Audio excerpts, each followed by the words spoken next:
some reason, a bunch of kids are left unsupervised at the toy factory during the night, where a big monster emerges from behind the vault. And finally, they're unmasked as Red Herring. Alright, everyone can go home now.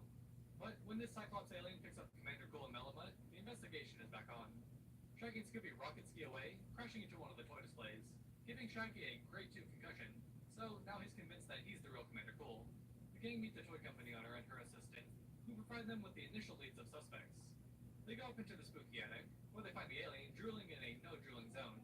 So Commander Cool handcuffs them. The pieces of plastic hold them for maybe 1 second, and now the chase is on. Oh wait, no chase yet. Instead, the gang headed to this spooky house. Aha, I knew it was chase time. Oh, okay, false alarm. Again. Instead, they go over to Stupendous Toys to see what this bozo and Abuelo is about, but they're quickly kicked out. No matter, I'm sure Velma collected all the info she needs. So they head back to the Cool Cave, where they're accosted by the monster again, who's really elevating the scares. And finally, it's time for a chase. And no pickouts this time, as the gang get chased around, eventually finding the final clue Velma needed to set up the sting operation. But when the monster counters, Commander Cool eventually gets the sense knocked back into him, and is now just normal Shaggy. Before he gets eaten by the monster, Scooby knocks over some crates to capture them, finally unmasking Barbara Simone, who was looking to steal blueprints and sell them to rivals. This episode has the same vibe from an earlier Scooby series, where Shaggy also got a concussion and was convinced he was a superhero, but this one was done way better. Daphne rents out a theater for the gang to watch the great Buddy Chandler perform some cool songs. But just like Elvis did to Chuck Berry, this goofball steals his whole flow. Luckily, Daphne has a super normal affinity for this grown man, so she saves Buddy from the ghost. He hires the gang to track down his tormentor, so the gang get right on the case as Scooby tries to take a picture of the getaway car, accidentally becoming the inspiration for one of the best shots in cinematic history from The Aviator. But they can use this clue to go to the Parker Place Museum, where the caretaker sells them a ticket. For not having a lot of business, he sure does have a lot of change. Hey Velma, note that down. Thanks, Queen. The gang eventually find Purvis Parker, impersonator, in the studio picking up some dastardly beats. We are not making it out of Coolsville with this one. As the gang enter Purvis's secret vault, they find all the gold records to be fake. I'm back, The ghost of Purvis everyone. feels the temperature rising People and sounded grabs like they were Buddy. yelling, and I wasn't sure if it was good yelling or bad yelling. Oh, never mind. Buddy gets kidnapped again. Daphne leads the charge to find Buddy, instead finding the museum worker, who vows to shut it down by So I'm tomorrow. back. And before the gang even get a chance to take a break, the ghost of Purvis returns to start the big chase, giving Velma everything she needs to set up the final trap. Not that it really matters, since Scooby accidentally captures the gang instead. But does turn up the amp to absolutely blow the ghost away, as they're unmasked as the museum worker. Wow, what a shock. Who could have guessed? And to end off, the old man that we've seen throughout the episode also unmasks, as Purvis Parker himself. So Buddy and he perform a concert that night to celebrate. Freddy's and Coletti purchases the National Exaggerator, so now the gang become junior reporters. Time to get their first story from the editor. Ooh, geez, that is an HR nightmare. Before the gang can fully capture Chickenstein, they break through the wall and make their great escape. Velma deduces that the dirt comes from the Coolsville Cemetery, where Fred finds his hero, Scoop Byline, the least scummy TMZ reporter. While he goes to invade some privacy, this lady cruises through the cemetery, upset that Scoop supplanted her role as star reporter. Scooby and Shaggy eventually get spooked into the mausoleum, where Chickenstein lives, and they run off and collect the rest of the gang, entering the home of a local psychic who claims to be the one who spawned in Chickenstein. So maybe she's Chickenstein. Ooh, I could this make is sugar Chickenstein's monster. cookies later. Hey, where'd you go? Not later Can't today, get the but best of the later monster this but this I'm sure month. they'll be back. You Back for at the National the Exaggerator, school we're thing introduced to some more with white suspects, and pink and frosting. Eddie's already going bankrupt. Ooh, maybe a Fun peanut fact, butter this based was the sugar previous cookie. record Oh, for that fastest sounds loss of money delicious. before Elon Musk on Twitter. The gang have to drag Jack and Scoot back to the cemetery, where they catch Chickenstein going back into the mausoleum, and they decide to follow the hybrid inside, who begins the big chase scene. They follow right into the basement, finding a bunch of new stuff hidden down there. So we get the grand reopening of the National Exaggerator, which quickly gets followed by Chickenstein, who eventually gets turned into a cute creature, being unmasked as... Who is this guy? Oh, my apologies. Who is this girl? Granny Sweetwater was behind a big theft spree, and was trying to shut down the Exaggerator in the process. Is there any reason Chickenstein was chosen for this one? No, not really. Does it really matter? Yeah, actually, it matters to me a lot. It's scary moving out with the gang. Unfortunately, Shaggy and Scooby are having a bit of a spat right now, but nothing can stop the intrusion of ads into the loving content. Speaking of which, this video is not sponsored, but I had you going, didn't I? The Burger Monster steals a bucket of cash from O'Greasy, then pulls a Ringu moment and crawls straight through the TV. So this gives the gang 7 days to solve the mystery, and Mr. O'Greasy writes the first of the gang services, leading the gang back to his bucket of building. They start roaming the halls, eventually coming face to face with the monster. But Scooby quickly gets rid of the walking heart attack. Not that Shaggy is too Steve's from or anything. At the O'Greasy restaurant, the gang meet the nice old man who's been working here for 38 years, and Velma purchases a bucket of booze. We head back to the headquarters, where the head burger is waiting. Wait, actually, the gang are waiting on them. But the service must have been terrible, as the burger dines and dashes. The gang follow a trail of O'Greasy buckets back to a spooky mansion where the Burger Monster resides, and begins the Goalsville circuit. Also, I don't know if I'll do a ranking of all these chase songs, but Haunted Hamburger might be the best one. Shag and Scoop still can't work together, leaving the rest of the gang to play catch-up, and now Shaggy's kidnapped. This finally kicks Scooby into gear, who saves his bestie and naps the Burger Bandit. Finally, our hungry heroes are friends again, and Skippy Johnson is unveiled underneath the costume.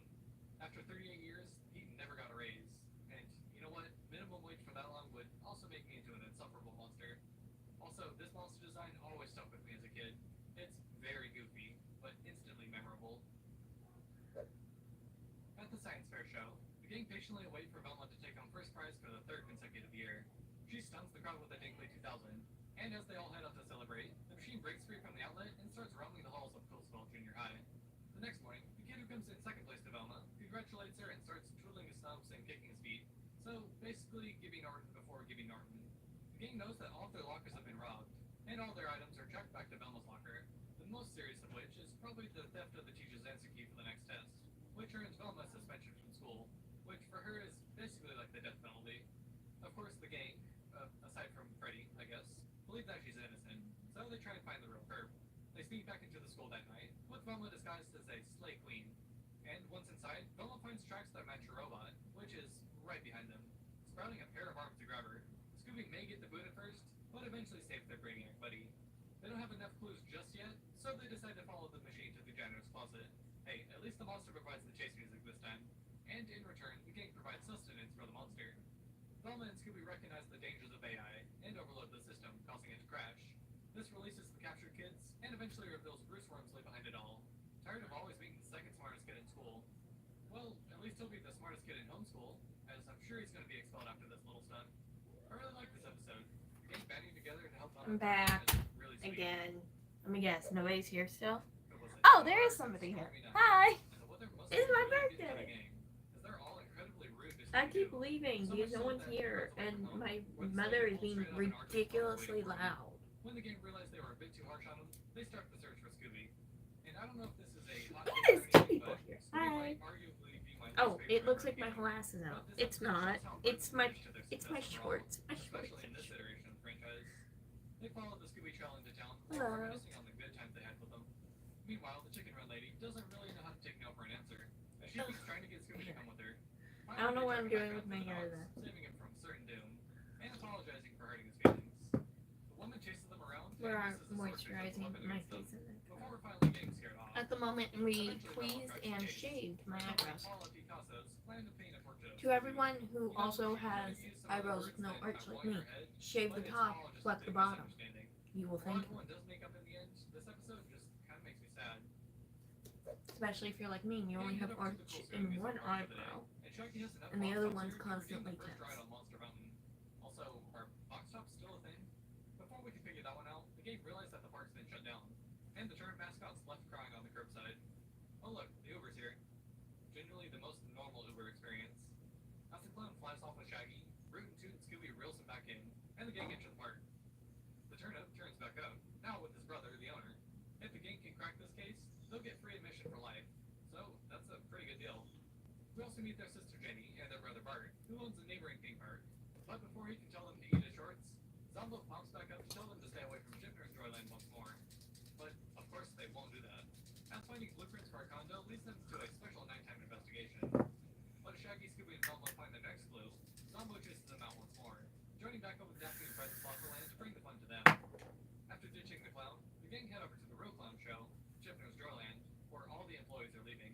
And cue that chase music, because Zombo's back once more, chasing them all over the park before Scooby emerges to try and outclown the clown. Shaggy finally gets to ride Monster Mountain, just maybe not exactly as he would have liked to. Much like anything I made in Turtleville, this ride is way too intense, and makes all the riders sick to their stomachs. But this does give them enough time to capture and unmask Joey Tipner, looking to buy out all of his sibling shares. And this one seemed like a copy and paste of the Scooby-Doo episode, just with no drugs in it this time. Okay, with less drugs in it this time. Or sunscreening me. It's just a boring, normal night for the gang, which drives Freddy into madness. His obsession with Red Herring getting the best of him. The gang challenged him not to accuse Red of anything for the next 24 hours. Should be a breeze, right? We have to do full body. Not have to. I like to for things like my birthday because I like to look flawless in every photo I take. So we're doing literally my whole body. Boogie Becker shows up and immediately wins the drag race. No, the other kind. While checking out the garage, the Boogie Biker corners the gang and is just about to grab them when Scooby rides through and crashes into them. According to the calculations, the only person This is vanilla. No. Red Herring. He hosted his own Fit My Ride episode with his own Spike and made it good as new, which is actually very sweet. This one's only a half episode, giving me some nightmarish flashbacks to those Scooby-Doo and Scrappy-Doo ones. But this one's actually very well paced that you hardly notice it. Let's see how we can fill out the second half of this episode now, as we start off with the gang at the Coastal Space Center. Velma's newest experiment is being tested today, so the gang get treated to a tour of the ship, unfortunately being interrupted by a cowboy space ghost, or ghost space cowboy, or space ghost, you know what, doesn't matter. With the launch postponed, the gang really have nothing better to do other than look for some clues, so they get right to it. The first of which being a booth belonging to this guy, Billy Bob Joe Bob Harris, and then the chief scientist, Simon Simonson. Some all-time names here, it must be said. But as the ghost crawls out of the screen, Scooby hits them with a classic Xbox Live Party question: what is Italy shaped like? And the purpose caught and unmasked his red hair. Oh, sorry, that was last episode. This one was Simon Simonson, jealous of a literal child that her project was chosen over his. And I'm trying to make my lotion dry. I actually don't mind these half episodes. The formula was kind of starting to wear on me. Scooby and the gang head down to the arcade, where Scooby sets 3 new records simultaneously. He's a natural-born gamer, and immediately starts setting records on this brand new game. When the game's villain, Bigwig, pops out and attacks the gang, kidnapping Daphne and the hairnet. Scooby really blows them away, and saves Daphne in a similar fashion to Gwen Stacy in The Amazing Spider-Man 2. Slightly different results, though. If you ever wondered what Daphne's father does for a living, it's exploding child labor laws. Daphne's in charge of this place. This is my outfit to get ready in. We meet a trio of dweebs who are now the top suspects, and it's time to look for some clues. Freddy, you know the drill. What up, Jay? Jay? It's okay, Freddy. The accident wasn't your fault. It's time to let go. Shag and Scoop get into a hairy situation, but also get to play salon, so it's not all that bad. They trace the hair back into town, where that one goofball from earlier lives. But before they can get any closer, Bigwig returns and captures the entire gang. In my kitchen. Velma pulls out a bottle of hair remover, which frightens the hairball away, leaving behind their cross. I'll be back. This Derwin guy might be a little weird, but he's a game developer, so the bar's pretty low to not be the worst one.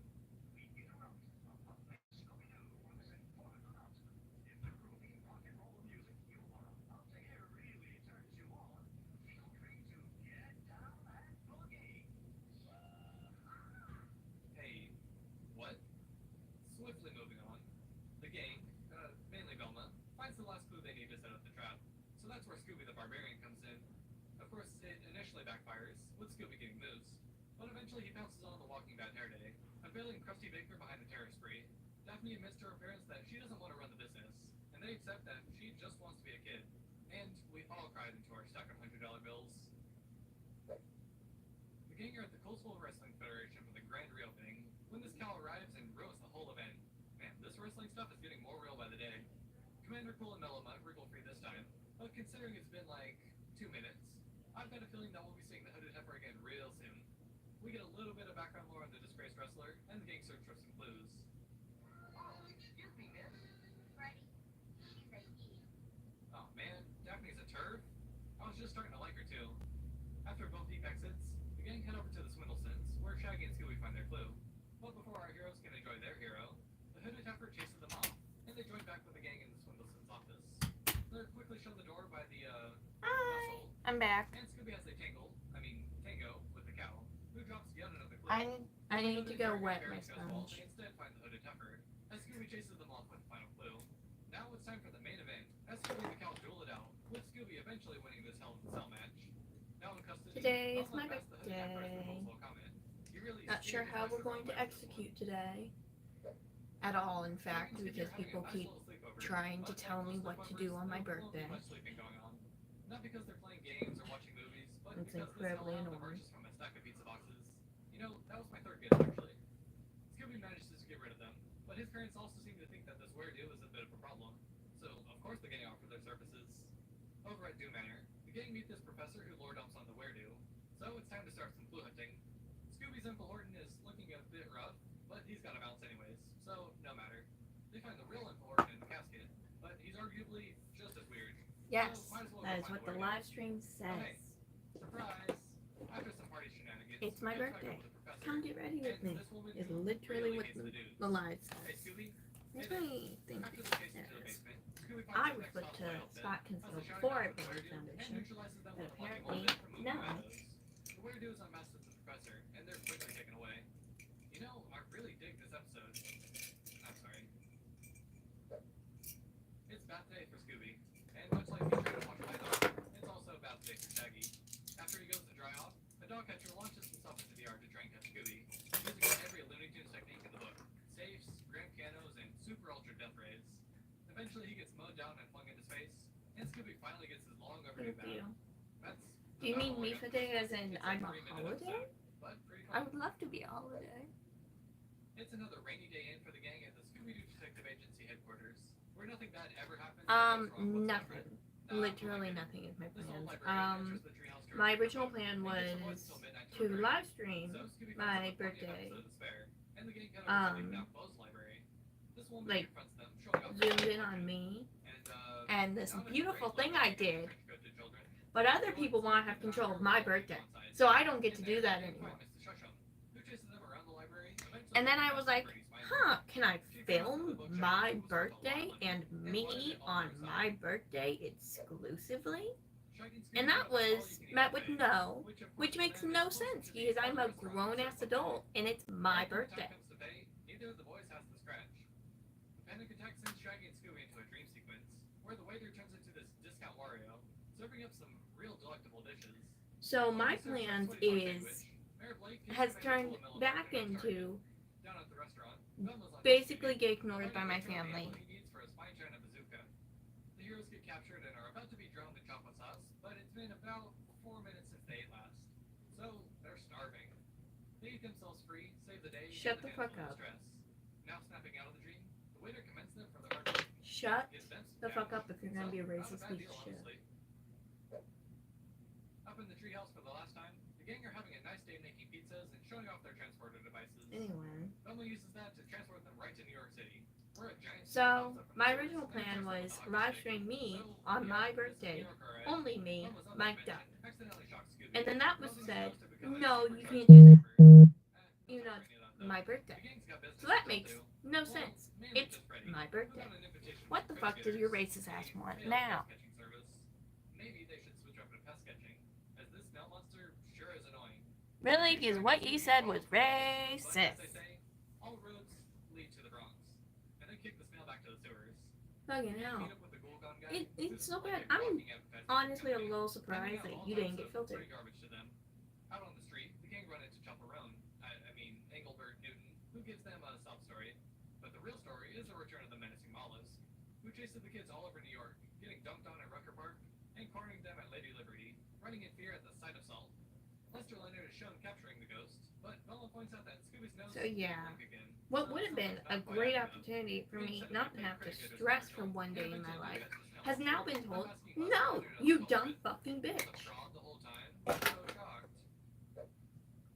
You know, it's my birthday and I have been trying to make all decisions, but you know I made grown adult legally And that's gonna be and Scooby-Doo, mentally followed by the story and in set, every sense of the Catch on the word. Sly, a bicycle built for Boo, I can't make Dog on decisions Scooby, about my Museum, birthday. Now You Don't, the Schnook Who Took Which My Comic makes Book, no Curse of the sense. Collar, Dawn of the Spooky Shuttle Scare, Thank Ghost of you. Mrs. Shusham, The Spirit of Rock and Roll, The Were-Do of Dew Manor, The Thank Wrath you of so Waitrose, much for the $2. The Letter of Worse, Ghost Who's Coming to Dinner, Night of the Boogie Biker, So The yeah. Babysitter from Beyond, I'm very The annoyed. sludge monster from their I'm very explorer, fucking annoyed. Bristlemaniacs. What do you mean it's my birthday? And I was like, I'm gonna live stream it's my birthday. I'm gonna live stream me on my birthday. And it was told no. And then I was like, I'm gonna film it then. And it was told no. Horror of the haunted hairpiece. So now I have no content for the next week And of course, my hair was Night of the Living Bird. because why wouldn't What makes we, will always hold a you special know, place in my heart. let me do what I want on my birthday? Growing up. Some of these episodes of monsters are just so iconic that you don't really mind It makes no sense why we would let me do what me want on my And the art birthday. style is just so cute. It holds up really well. But unfortunately, the Scooby-Doo shows would take a break for about a decade. Coming back in the new millennium with a fan favorite, What's New Scooby-Doo? That one is coming up next. But before all that, thank you again to all my patrons and channel members for the support. And, bye. My nose is itching.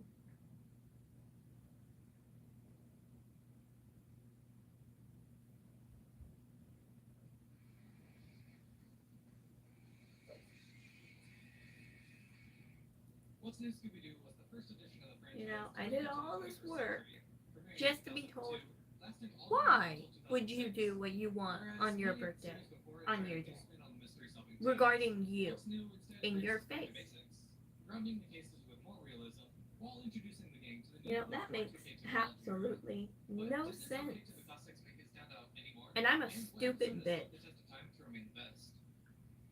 You know, historically horrendous Personal birthdays. order for Historically, Scooby-Doo it has been was so going bad. down the slopes. What a So I genius, no decided big I'm gonna have all the control, and I was Maybe. told You no. okay? Don't care. After already making all of the decisions, which makes no sense, Oh, yeah.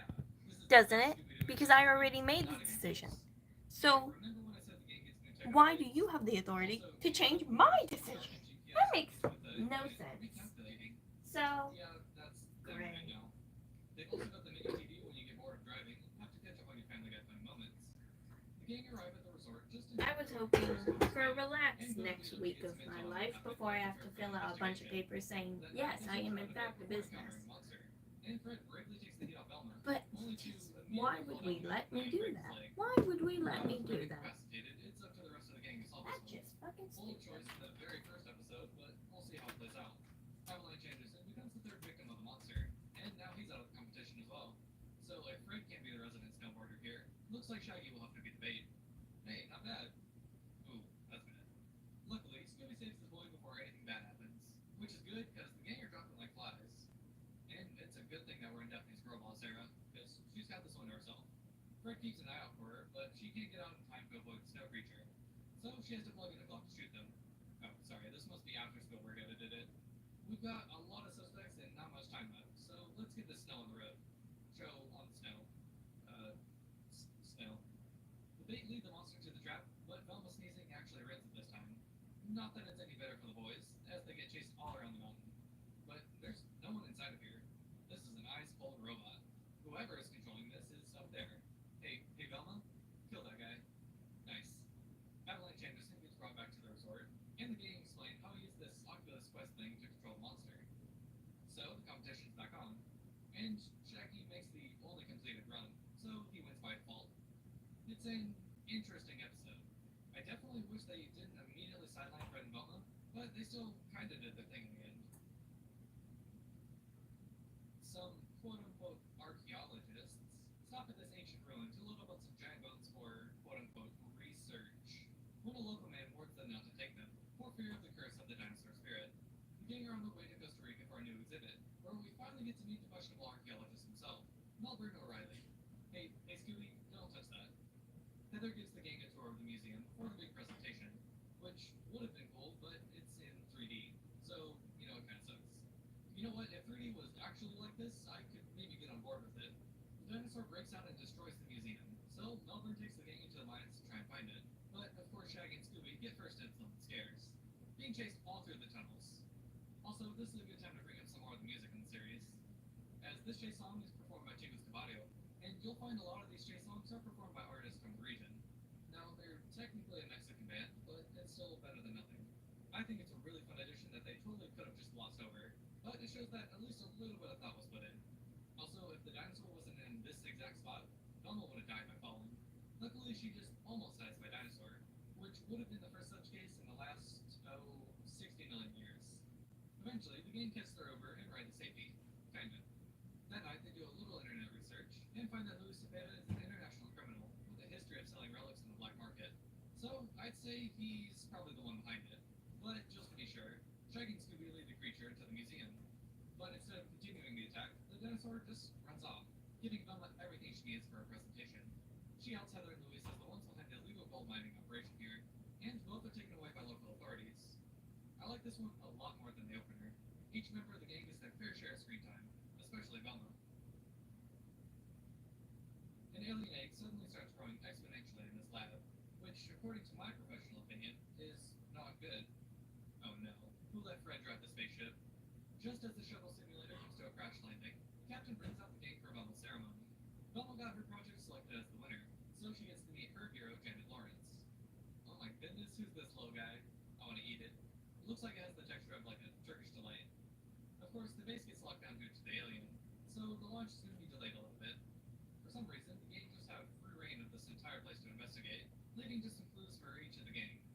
Just before Shaggy can finish this dehydrated sandwich, the alien attacks and puts the captain out of commission with the Skittles disease.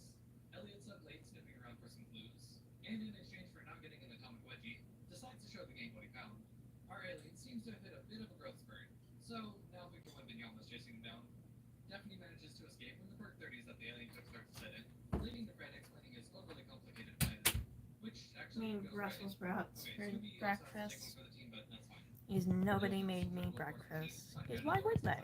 That's just batshit insane. Well, it gets tripped up last second by the janitor, who's really You know, an people guy. did that for my dad's Okay, birthday. take that. That was 9 days ago. A tour group is We stuck only in the going cemetery 90s and apart. catch the latest installment between Because of races course we do. and bad guys. No, it's not Congress. We're in good old New Orleans for Mardi Gras, and the gang come face to face with the ghost as well. They hop in the tour bus and get the rundown from Crawdad Mike before getting dropped off at the hotel. So, of course, they head back to the cemetery later You know, on, instead of with Daphne suffering a starting on catastrophe. my birthday stuff, my mom's outside raking Good thing leaves she's always got backup. in the front Love yard. her queen. They And go her back to the Crawdad jammies. Michael was on it, and oh, he freaked you out. Hi. While out at dinner, She tells me what I can and can't do for my birthday. And then decides, you know what, I'm not even going to start on this birthday that I decided I need to draw up. I'm going to go outside and rake the leaves. And given the ghost's previous job, may be equally as racist. After she decided she needs to be a part of my birthday. At the last minute, I might add, Which she does every year. I start planning things and I ask for her opinion about 5,000 times. And then she's like, well, actually, I don't like what you're going to do. And you know how you said you're going to like him? Your birthday, your face, your things, your birthday, your face, no one else. I don't like that. You're not doing that. You know, I'm not going to be involved whatsoever. And you already know things are going to end up with you alone. Shaggy and Scooby walk home from the movies when they get picked up by the gang in the mystery machine. My mother has pissed me off a lot in the last As they're driving 12 home, someone takes hours. control of the van and nearly sends them careening over a cliff. But luckily, the mystery machine parents It's my save the day. 19th They birthday. take him into the shop the next morning. I'm on The mechanic YouTube offers to check out the legally transfer for being an 5K. adult of Yeah, I according got to the 5K for 'em. It's called the Universal. America, This van has 10 unregistered but cars. yet my mother is just And also an all elite. so The gang follow up the my truck to his friend's ass. house, who's the mother of a former popular sibling band, the Mystery Kids. And everyone loves when parents live vicariously through their kids, right? You know, like dance moms, right? I guess she used to own the Mystery Machine, which kind of takes some of the sauce away from it. I always figured that Fred made that up. After that weird interaction, they walk back into town and are quickly cornered by the possessed Mystery Machine, which rams full speed into the building, narrowly missing the gang. They catch a taxi to the school No, and I did not walk even back to the van. start it because I need help. Like that extra Jonas brother. They return back to the mechanic shop and snoop around his personal stuff to find that Like, he's a big fan of the Submitting Mystery a Kids, business which is license weird. to the Again, U.S. just government stuff is to connect the to cemetery. number one step I need to Mystery do. Machine starts the chase to see And the so plans I that haven't are even right. started it Hell yeah. Shout out to Simple because, you Plan. know, Unfortunately, can't do it on I my was own. too busy jamming out to see And what happened. everyone is Where too Shaggy busy goes. to help All Avery. people You are know, in good this shape. thing All they the created with their Fred has something bodies, going up just in too time busy to get help. solved. But of course, the cops And just so ignore I'm the mad people. about a number of things. And today's my birthday. And it's supposed to be about me. But my mother decided I need a pity puddle yesterday. and just decided, you know what? Your birthday is schmo day. Just no, no. Even though you asked for my help 1,000 fucking times, literally 1,000 fucking times. I'm just gonna act like you never did, and I suggested 1,000 things, and I'm very mad at you for for not doing what I want to do for your birthday, which is 1,000% treating me like a dog. So Her rehearsal gets ruined by the ghost of Rufus Ruckus, who uses his fiery vision to attack her on stage, only being thwarted by Fred turning into Superman. She invites him out to lunch to repay him, but he just ate an energy bar, so he's good. Never change, Fred. Chucky and Scooby meet Rufus up close, and get caught up in being so starstruck. Luckily, they're saved when everyone interrupts the attack and finds some clues. So while Fred does an Elvis impression to conduct a sauna investigation, the girls get to go on a shopping spree. you know, she just must have all the control of my birthday. You know, everything that I did to prevent this pure anger and sadness from happening, fuck that. Now, why would she even give him the tape? Well, when the gang found the real Rufus Ruckus and hears explanation for faking his death, it kind of makes sense. Good for He's you. not trying to ruin Lindsay's show, unless this is some really good magic. They flip the script and chase the monster for once, before Rufus and Velma perform their finest trick yet. What? Well, the deviant art? But just as he does a face reveal, You know, I quite literally nearly dies. did everything in my little power I have in this world Eventually, they unmask Lydia behind it to all. prevent the And now singer, Lindsay can to get back on prevent point, bringing Fred out on stage all to of strike this, the- and I make big decisions on my own, and my mom doesn't like them, because of course she doesn't like them, because she doesn't like anything I said. The green gremlin-looking thing She attacks the theme likes park, to spend but my considering birthday this ride with involves my taking sister, all group paragliding, which is how she spends every birthday. She ignores me and she spends all the time with my sister, which is they love theme parks and incredibly games, upsetting. so they're in. Jackie's bringing them along to meet his heroes, Chris and Terry. Sister haven't said happy birthday to me. If anything, she's been rude to my face a lot today. My dad said happy birthday. Thank you, Dad. Thank you for being the only not batshit insane one around here who dictates everything and anything I've ever done in my entire existence. And my mom grabbed me quite hard and said, happy birthday, big 1-9. And that hurt a little because, you know, she loves to do that. She loves to grab her 100-pound daughter real hard and just kind of like shake her a little and act like she's not going to say ow because it hurts. Which that did hurt. But apparently we can't not shake them. So missing the easiest net throw of all time, leading Shaggy and Scooby getting chased all around the park. Eventually, they bail a big trick and get a message to Terry, bringing her own sister and business partner of trying to kill people. Supposedly, the rides were still safe, but I straight up disagree. This is a serial killer in a button up his slacks. Welcome back, Ted Bundy. A group of safari adventurers are woken up in the middle of the night, seeing a horde of glowing wild animals, who chase them out of the camp and across the river. The gang arrive in Malawi for their own safari adventure, and meet some honeymooners with a Midwestern accent. I don't know. I immediately don't trust them already. We're quickly introduced to the rest of our potential suspects and get straight to the safari. And you know what? This doesn't look too bad. I don't know why everyone was... Oh. Alright, yeah, you got it. After crashing over the waterfall, they wake up alive and well on the other side of the river, where the uranium animals live. No I worries. am eating Jackie's doing coconut ball versus the wild, leftover Brussels sprouts with garlic and bacon on it. And they are leftover from several days ago. Honestly, it might be a week ago now. I don't know. This was my birthday breakfast. Because we don't really have any leftovers in the house. And I didn't want to have to make food on my birthday. You know, my birthday. That's supposed to be about me. People are supposed to be nice to me on my birthday. People have not been so far.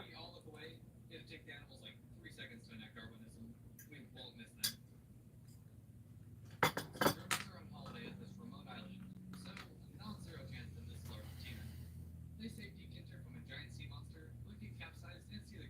good and bad, and mostly bad.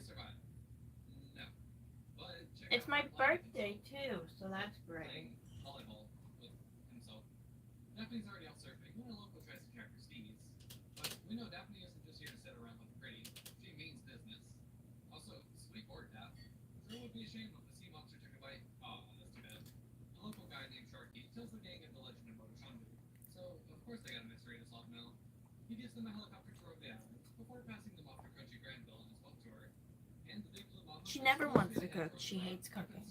And she's also baking my cake today out of a box cake, which I have my own problems with. These box cakes feel soulless and mean. But I'm soaking it up and I'm sucking it up and I'm letting her. Okay, I'm letting her. Am I going to have to take over? 1000%. Which then turns into me having to make my own cake because she won't listen to the very insanely detailed instructions I am giving her. Guys, I made the most simple little cake design for her, and I gave her the most batshit detailed, insane instructions ever. And you know what she did? She bought me things that are gold. I hate gold. Like, so much. My birthday has no gold in it. I hate gold. Like, a lot.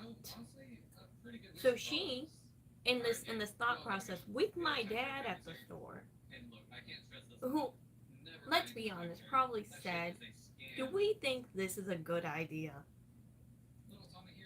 Bought a gold thing that says birthday, a gold candles, a gold tablecloth. Now I have to scrap all of that I didn't need in the first place. And just, why the fuck don't we listen to a word coming out my mouth?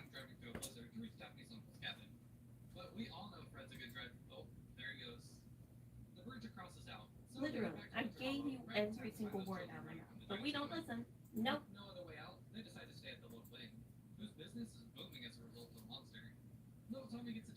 Gave her these insane detailed instructions, but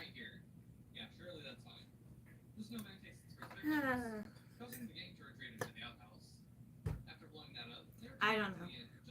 The plan was order me Chinese food for my dinner for a birthday, because that's something my dad likes to do on my birthday. Not directly Chinese food, but he's more inclined to order fast food on birthdays. And I asked her this morning, I was like, are we still ordering Chinese food for my dinner, for birthday dinner?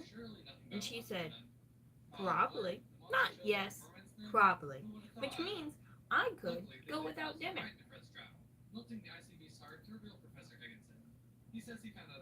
And guess what? We don't own anything in our kitchen right now. We own about 1 million ingredients. We don't.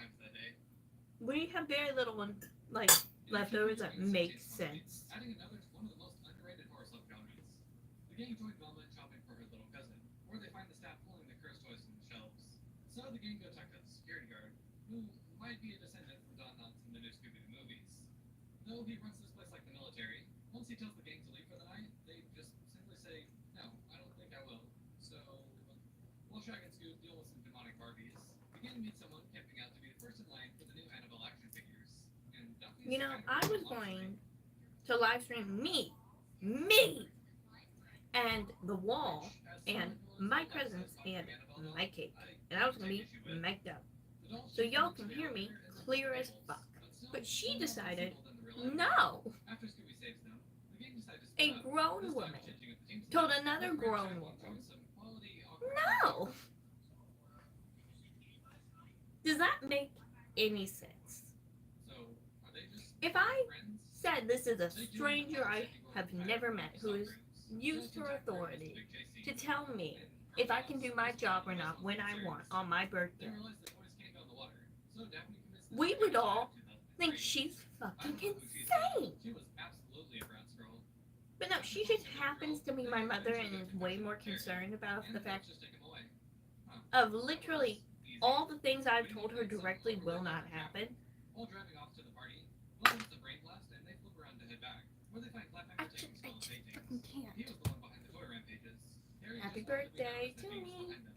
I am Really 19, liked the switch up. It seemed like I'm the a grown adult, franchise, being even if the bossed actual by my plot mom is still kinda lame. But as a on result, my no longer birthday. missing on one of the action figures for her cousin. A woman who historically makes me cry every single year on my birthday until I'm just distraught, sobbing in bed. And I have made incredibly, insanely, batshit insane clear that I don't want to cry this year. And if she makes me cry, I'm putting a curse on her. I have made that clear. I don't give a shit if it's a fib or a truth. I'm cursing whoever makes me cry this year. I don't want to cry. Which, I mean, I'm in. And so are the gang as they get pulled into the project. Fred's head is too big to fit in the stuntman's helmet, so Anyway. Shaggy's gonna get a bit of baked encouragement. And of course, Grown woman telling another grown woman, hey, no, you can't do that.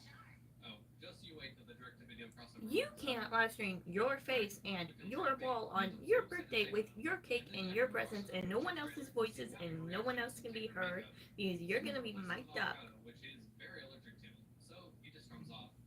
That's fine for Vincent though. He's got other guinea pigs That for shit him. insane. So all this work I've put into my fucking kitchen in the last 2 days is bullshit. It's bullshit. It was pointless as fuck. He wanted to get his film canceled because it was just really bad. You know, credit to him at least. Most directors would just kind of phone it in for a paycheck. Looking at you, Babel. They've really been on fire with this world tour. Now visiting, poor choice of words perhaps. The gang are taking a very touristy trip to Italy, but no real Italian adventure would be complete without taking a ride on the garbage barge. Garbage? Now in Pompeii, they get a tour of all of the ruins there. And of course, that night they return back to have a look, and manage to out-Karen the guard with the signs posted. And in trying to avoid the gladiator, they run into the Colosseum. You know, the place where gladiators made their living. The Emperor sets up the duel, which has significantly less baseball than the last one. Luckily, Daphne swings by for a pickup, and leads the chase all the way down to the docks, where the gang promptly still vote to escape. Pretty normal day with the mystery gang, really. But of course, they ride back over to Pompeii when Mount Vesuvius is about to blow, which is a bold strategy for sure. The gladiator chases them over the side of the mountain, leading to them being saved by the garbage, my beloved. As if they haven't spent enough, they run a sports car, and Fred definitely can't drive stick, but Daphne sure can. Hell yeah, you go, Queen. They walk up the side of Vesuvius to find a bunch of old machinery and the lava rising. So Fred tackles the gladiator, knocking them out, leaving Daphne to continue this run of girl bossing. They unmask Ugo and give him and the barge captain over to police for destroying the ancient goods. And to finish off their trip, Shag and Scoop share a nice bowl of spaghetti. And a kiss, I guess. The baseball player's taking some batting practice when he's interrupted by someone with the Mario Fireball power-up from Super Slayers. And Fred's super seized to meet Luis Santiago, the biggest home run hitter in the league, while Scooby's more excited to meet the mascot. Now, usually we wait till the end for an unmasking, but I'll take it.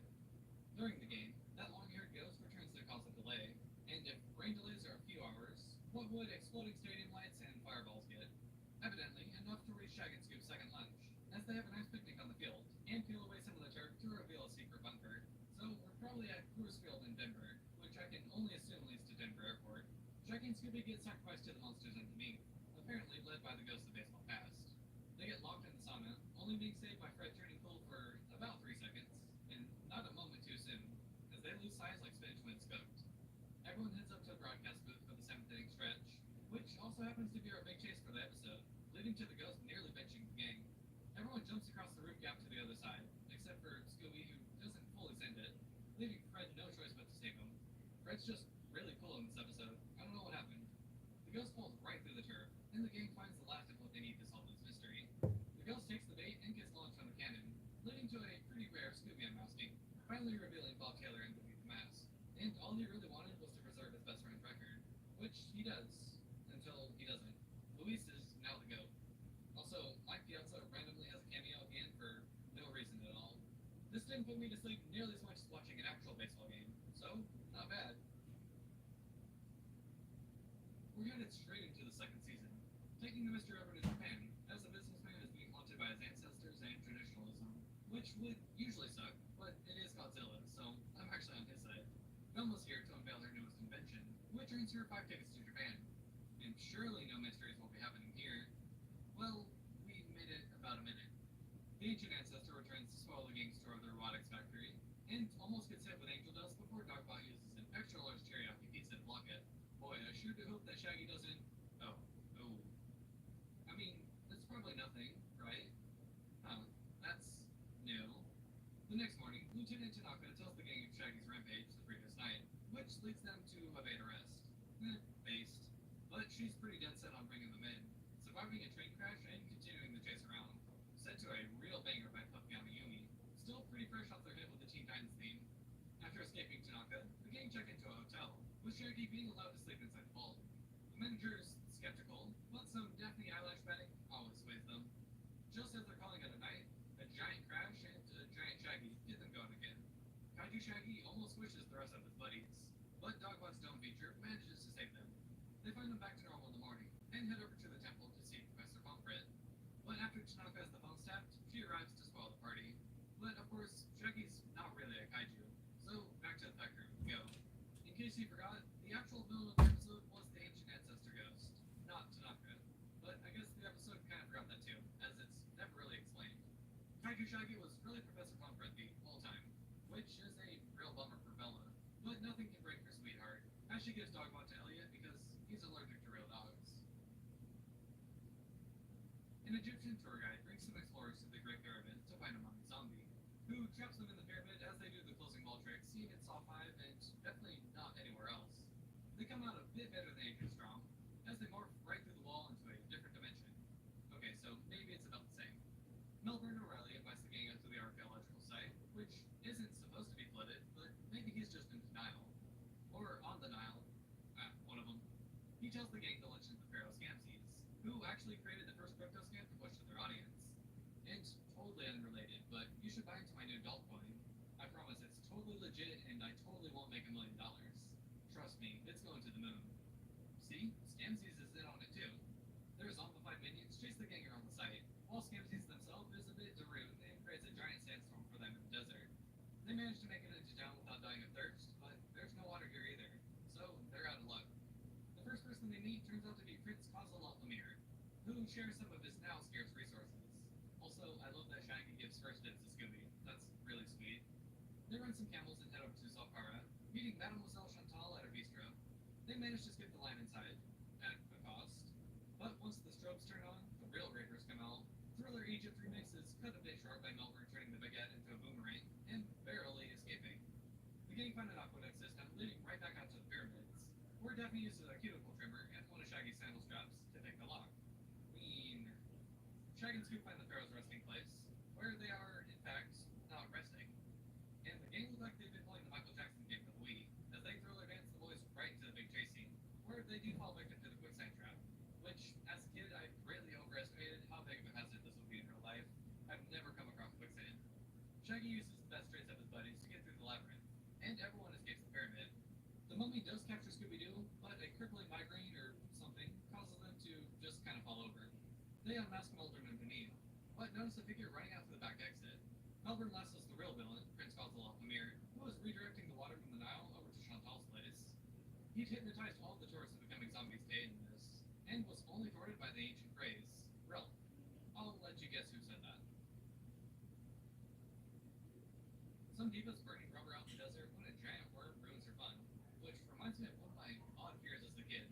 See, there was an episode of Lost Tapes, which was basically just a found footage horror show on the Animal Planet, and there were some giant death worms, and that was the scariest one to little old me. The gang are in Mexico for an endurance Baja race, and not just watch it either. Check out the Mystery Machine. As they line up on the grid to start the race, they meet Lupe from the Cold Open, some eco-protesters, and Velma's friend Gabby Norton. The first race is through something called Diablo Gulch, which I think means totally safe and cool gulch wins the race. Might be a bit tougher with the giant worm around, as the new Mystery Machine blows a tire, giving the lead to the monster truck guy. After a quick pit stop, the gang are back on the road. Or, off the road. You know what I mean. The worm creates a hazard across the track, which the gang fall into, leading them to an underground tunnel where the protesters live, which is definitely just an actual cult. In a bit of an odd sequence, the gang get chased by a kaiju worm and the worm people, and Not really sure which one's more terrifying. They stop at the halfway point for an oil change. And it's not exactly how I would do it, but what do I know? Okay, apparently it was the fuel tank, so obviously not much. Well, at least they ran out close to the station. Oh. Daphne makes the hydroelectric fuel to get the van up and running, saving Tex here from the worm. Or maybe the worm needs saving from Tex, but that's probably fine. Now, usually worms are used for bait, but we all know that Shaggy and Scooby are the masters of being bait. Fred and the worm crash into each other, revealing Gibby Norton behind it all, trying to impress Velma. And good luck, Gib. I don't think she's into your type. With the worm out of the way, everyone can get back to racing, finishing it Talladega Night style, with Scooby emerging victorious. Some people are taking a tour of high-tech smart house, which sounds like the most average dystopian episode of Black Mirror. And when the house goes haywire and tries to drown someone, yeah, we're right on track. The boys mess around with some futuristic vehicles, while the girls have a futuristic makeover. Dr. Oswald brings the gang inside to show off the house, and Shaggy and Scooby immediately hit the kitchen to whip up something to eat, but the microwave seems to work inverted, instead cooking them out. Somewhere along the line they lose track of Daphne. Oh, she's just trapped in the death tube. That's good. Wait, the what? Everywhere they turn, there's more traps, with Shaggy and Scooby arguably getting the worst of it. Where have I seen this before? Eventually they do free Daphne and the other kidnapped person just in time for the big chase, and capture the demon robot to reveal it's just a robot. Hey Fred, I could have told you that. The real culprit is the house itself, which Velma probably gives a silent treatment, which throws the system. And this one's interesting because it predicted the rise of the smart home. Like, why would I need to tweet from my toaster? No intro needed. It's the Hex Girls. Triple S plus. Plus, what's more punk rock than getting attacked by an actual vampire in a Transylvanian castle? The gang arrive in Romania to try and become extras for their video, but they might be in for a bit extra than they bargained for. Freddy's ready to get this one over with, so he sets up the trap right away, this time with Velma as the bait, leaving the feed right into Fred's trap, and removing the makeup reveals some guy. I mean, we're 5 minutes in, what do you expect? Team of Vincent Van Gogh fills us all in. This is Steve Fortescue, and his family used to own the castle. But with the only bridge to this place out, everyone's got to stay the night here, throwing Steve in the dungeon for peace of mind. It may not be the Ritz, but it's basically a Motel 6. Daphne's awoken that night to a vampire in her room, and this is about a half decade before Twilight, so this isn't cute at all. Hey Shaggy, kill that guy. Alright, cool, thanks. But Steve's been down in the dungeon the whole time, supposedly. Maybe he turned into a bat and flew in. Fred finds the secret passage, where they find an old birth certificate for a Steve Fortescue. Look, I'm not one to dead name our buddies, so Steve it is. Steve's back to interrupt the Hex Girls video shoot, chasing everyone around the castle again. And just when they think they're safe, Fred ends up having a bad time. But he's still looking pretty fly. With Shaggy and Scooby on Fred watch, it's time for the girls to run this case. Daphne set up to become the bride of Dracula here. And the other You things don't out for the compromise. family You becoming want reality everything to be is controlled by you, Fred. and I get no fucking control. Hello. Garlic really does I work have because won back the control by screaming in her face a bunch, like I have to, every single time. But Steve's got an identical twin, Stu, who we saw the birth certificate for in the childhood Hey, picture. Um, So I didn't actually tip to anybody who's ever considering having a baby I guess ever. we'll just have to wait If for the they, 15th when they grow up, incident. as a child, I as an really, adult, really as a love this teenager, episode. as a I mean, fucking it's adult, Extras episode, has so to you know it's good. scream in But your this one's face always been to one of my get favorites. their way Steve in down authority on the bridge with the wedding about guests, their so life. iconic. You should have Easily kids. the best ones. Kill it. Kill it with your bare hands. I don't care. That is not Dragon fun Slayer getting for chased you. through It's the not fun devices for of them a creature. because then they're sitting there being like, I'm a grown ass adult and They you want capture Zeke all and the deliver control to of the my life. police. Your But husband Shaggy doesn't and give a Scooby shit. seem a Why bit the fuck antsy. In do you reality, want this supersedes all the everyone control? by most You of live the in my places house. Halloween. It's not Where your the kids are house. supposed to play. Of course, we already know Fred's the ultimate backseat driver. If and your takes Shaggy to child, the if back. you think for even a Also, second they your child drop has the to do black that, dragon out of nowhere. kill When it. they arrive at the farm, Give they're birth to given it, kill it with your bare traditional hands. Portland I'm condoning and murder. winning I all don't of Velma's care. And Marcy's doing a really Guess good what? job of That getting them without is the going to skin. be less And getting horror wet, on your right? conscience Everyone than goes having out your, there your to see the child different scream in styles. your face But as a for most of grown it, they're just getting adult into on the their spirit. birthday Agnes here might be a little about too how they involved. want the authority Really on trying to their share it fucking along. birthday. While the rest of the gang do some research work, This Shaggy and joy Scooby in are your back birthday. themselves, What which looks like fucking they're joy? gonna Everyone have ends up some ignoring me and nobody talks to me and I get given crap that doesn't even appeal to me because you know me so little. She's down astronomically bad Why for this the man. fuck Daphne still has to get her is revenge, this but Marcy's supposed outside is joy terrified. While they that watch has the cartel, never the existed? Stripper is still alive. It has never Scooby existed. hoses them down and reveals them to be robots. At least Shaggy gets dressed up for Halloween. He using the Scarecrow costumes to follow the robots to the source. Again, for some reason, kids are performing in this random town and provide the chase music for the episode. As those Scarecrow robots crash the party, one by one the robots perish, and they find the final piece to the puzzle, finding Marcy on the water tower, trying to ruin Halloween for always upstaging her birthday. A giant cat creature jumps down from the rafters and ruins a dog show. Man, sure would be nice if we knew a dog who could help solve this mystery. Okay, Scooby. Daphne finds out about the dog show, and Scooby decides that a nice cozy dog show is way better than Fred's uncle's museum of torture. Honestly, a tough decision for me. Shaggy meets his old buddy Meadow at the show, who manages to outlive him. She Good morning. Feline monster, so they get to solve him. And all these side characters remind me so much of Alien Invaders. It's crazy. We got hippie girl, older woman who alters my brain chemistry, and the only thing we're missing is my guy Lester. Somehow the cat creature swims on the island LinkedIn, and Fred tackles them to the ground, taking a chunk of fur with them. Meanwhile, Scooby tries to keep some special pups safe, but gets thrown aside and blown back by Evil Scooby. Eventually, the dog members just take them all, with Evil Scooby joining up with the gang in this place. Though Scooby breaks free and takes the dogs with them, they cause all kinds of trouble. Also, this mob boss guy is played by the same person who does Dr. Fives in the next series, which I couldn't unhear for the entire episode. The last third or so of this episode happens at a breakneck pace, but there's really no build-up. Things just kind of happen. So we are barely into my birthday, and I already want to fucking cry. Because why the fuck am I having to yell in my mother's face as a grown adult that I am also a fellow grown adult, and I should be able to be an adult? We're on year 2 of this. So I want to cry. I want to curl up in a ball and fucking sob. Because I shouldn't have to do that. Well, my mother gave me a happy birthday by shaking me, which hurt. And then my dad was very nice and he gave me a real happy birthday, which was nice of him, because he's the only nice one in this fucking house. My sister will not dress for my party. She will not put on actual clothing meant for my party. So she's purposely disobeying the color scheme completely, which the color scheme is black and gray and mute. That's the fucking color scheme. She's wearing blue and white. Like it's the 4th of fucking July. Because apparently my birthday's the 4th of July now.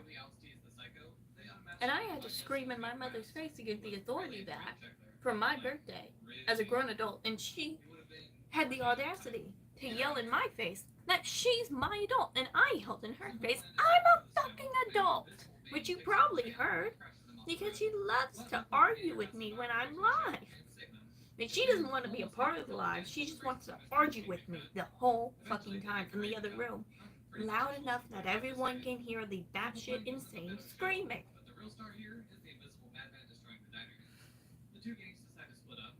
I won back the authority though. We will be able to watch me and the beautiful wall I built. Open up presents and eat my cake, and maybe I'll get the food I was told I'm getting. And for the millionth time, if you think you're going to be an overbearing control freak, don't have kids. Don't do it. They will hate you forever. She treats me like I'm 9. My sister gets the adult treatment. She's 16. I get treated like I'm 9. I'm 19. 19. 19 today. I'm 19. We love treating me like I am just a stupid, idiotic words I don't feel comfortable that y'all comment in my comment section child. That's not insanely upsetting. It's not going to affect the way my brain develops into adulthood at all.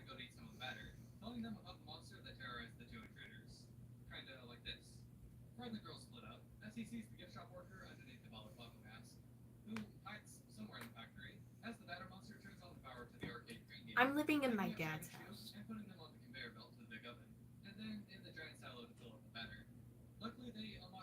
My dad, the one that goes to work and pays all the bills and does all the things. This is his house. I live here. Washing the batter off the monster to reveal Trudy. Sir, a second batter monster Also, why the fuck is it fair for my 16-year-old sister to be treated like a grown adult? But I get treated like I'm 9, and I am an adult. The only time I get treated like an adult is when I bring guys I'm over.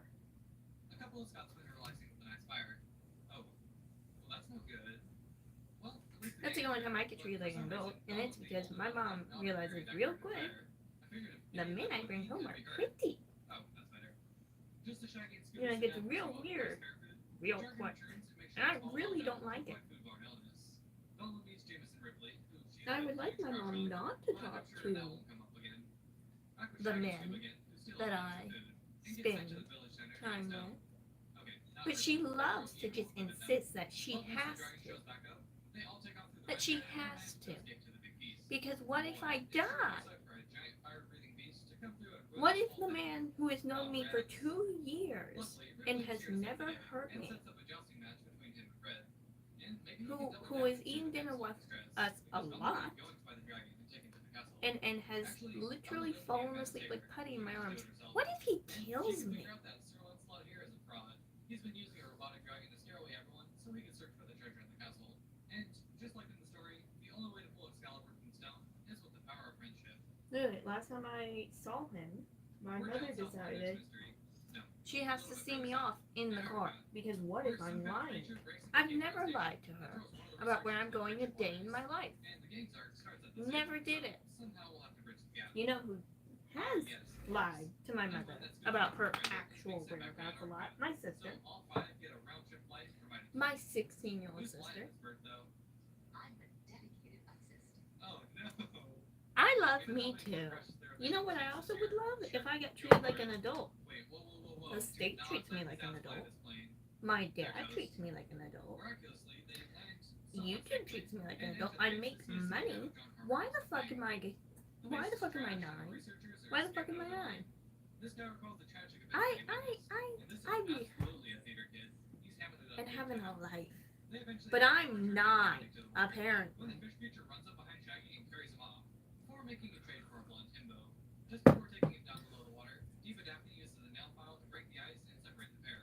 But she's never said what if she's never said what if you die. She's never said that. That is the association I have created in my head.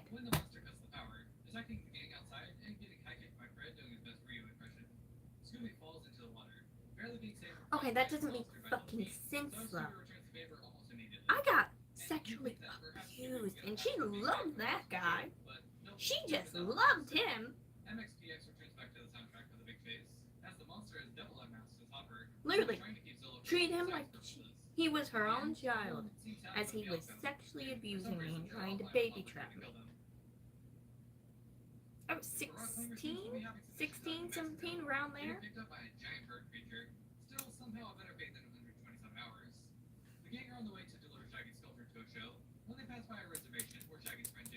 But we're not gonna parent my sister, who's not a grown adult, is a teenage girl, and needs to be bitch slapped really fucking badly. We're not gonna parent that though. No.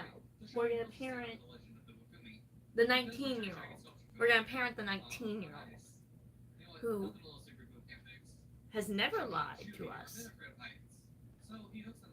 doesn't have a driver's license, doesn't have friends, and has a job.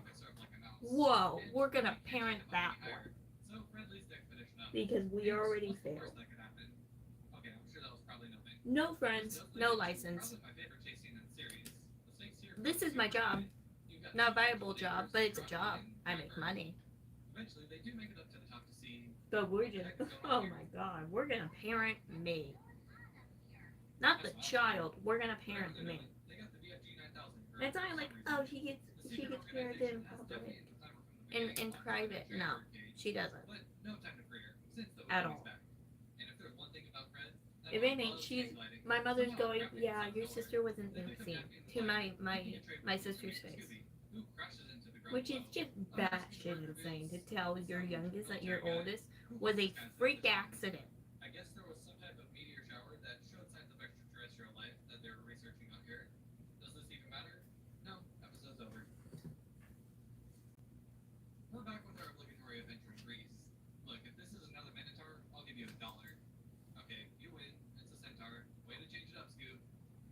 you're here on spring break, and Also, come across the inlet that's you know what's a down, real the mood better killer? political vision When of you're Easter. going to go Probably helps when the centaur also crashes their play and chases and shadows your to mother's scalp like, them.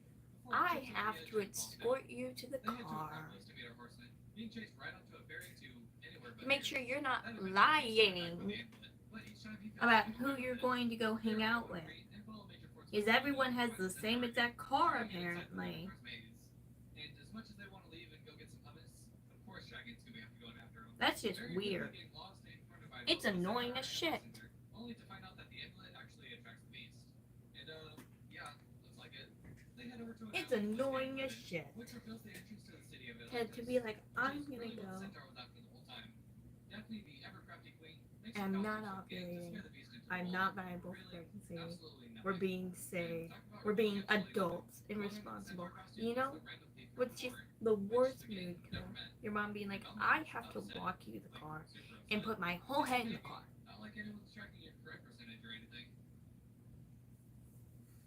Someone up in a lighthouse cuts the lights on the Spargo ship, I'm going to causing a start gigantic lying to explosion her with and the leaving in beast the middle of the coming night. out. They're driving and- around and Mexico being because like, Fred's uncle, and This look is at what the size of this happens lad. when you That night, treat Dragon's your gonna roll little up the daughter lighthouse alarm clock like a and head over to see if child. they can turn it off. And This then, is what happens. what Go would they parent do? the other one. Oh, She sorry, needs let me it. just turn this off so you can Badly. shut eye. My bad. No, obviously the creepy keeper tells them to buzz off. So Fred's uncle explains the legend to them. Probably could have started with that, but hey, better late than never. While investigating, the gang come across Verona MC, basically Dark Velma. She's called me a bad person, she's called me a bitch, and she's called me a whore, and she has physically harmed me on more than one occasion. And she on a regular basis screams in my face. Yoink. Daphne falls over the edge, but hey, luckily she had those handy long guns to Oh, save oh, her. oh, oh, oh. Dragon's And I gonna am be honest actually with the both better my than the parents. ones. As Fred and the girls My head dad over to trusts the me. ghost ship, He Dragon's knows gonna I'm be up for smart. dear life. He also knows if I'm in danger, I will call him. If something happens, he's my emergency contact. And I take my ID with me everywhere, so they fucking know that shit. My dad pays the bills, pays the mortgage, pays everything in this house. He doesn't give a shit what I do. My mother, who pays none of the bills, hasn't worked in 20 years, and frequently complains about how bad of a person I am and how she regrets having me and how I'm a giant oopsie and just the worst thing that's ever happened to her is so insanely up my fucking ass in my life that I have not been able to make friends the whole time I've been alive. Because she takes them.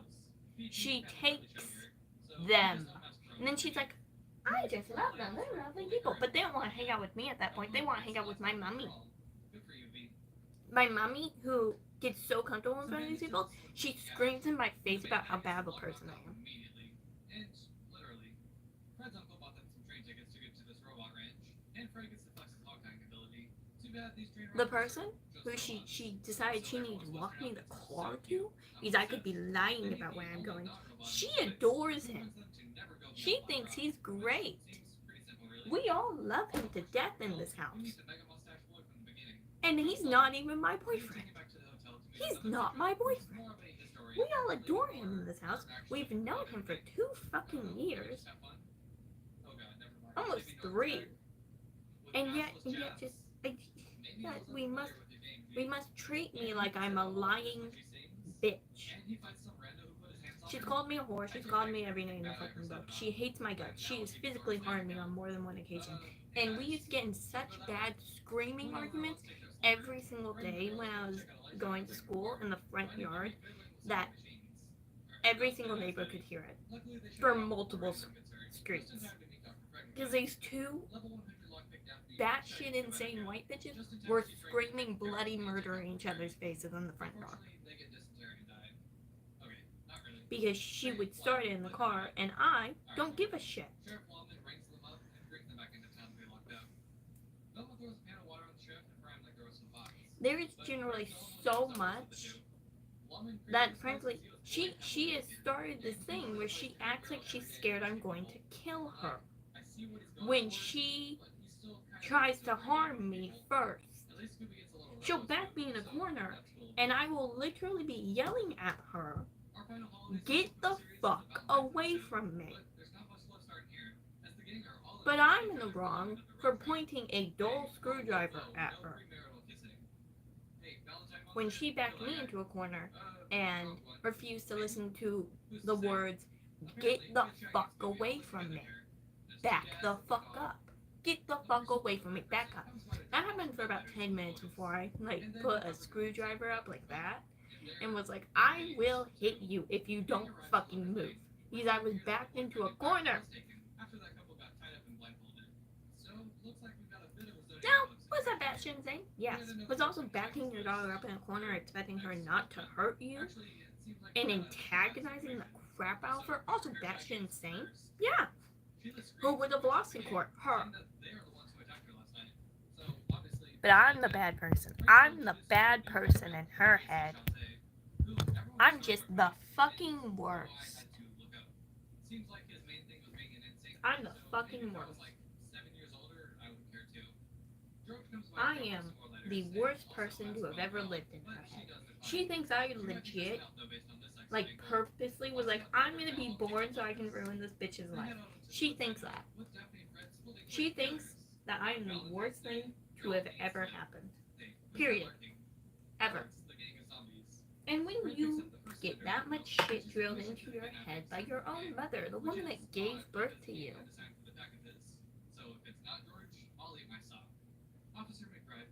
I don't want to. I want this batshit woman who hates my guts to stop treating me like I'm 9 one minute and treating me like I should get married to that motherfucker the next. I'm tired. I'm not gonna read some fucking book and I'm not gonna listen to some bullshit words that are like, "Well, you live in her house. It's not her house." And frankly, she's developed this new game where she likes to argue with me only when I'm on live. So like a percent of the day. She wants to argue with me during that percent of the day. So y'all have the chance of hearing it and thinking I'm a god-awful person. No joke. She actually started doing this. Hell, in some of my live streams, you can probably hear her screaming at me through a door. She has come in here barging more than one time. She's being like, "You need to shut the fuck up, what the fuck is her?" Just screaming.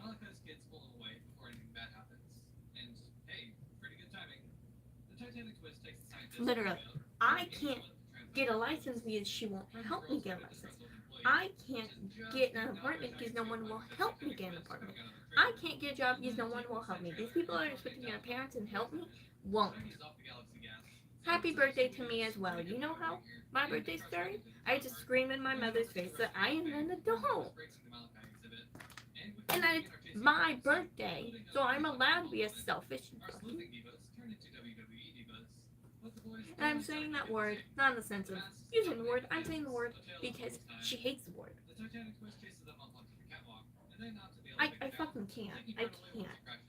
How are you going to live your life if your mother is constantly up your ass? That makes no sense. Just imagine every single time you breathe. What's wrong with you? Every time you're happy. I can't believe you're so dramatic. You're so sad all the time.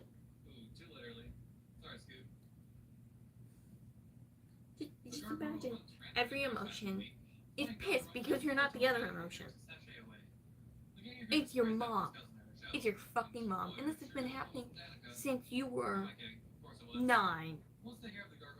It's been a decade. She has made me hate human life. She has literally made me hate human life.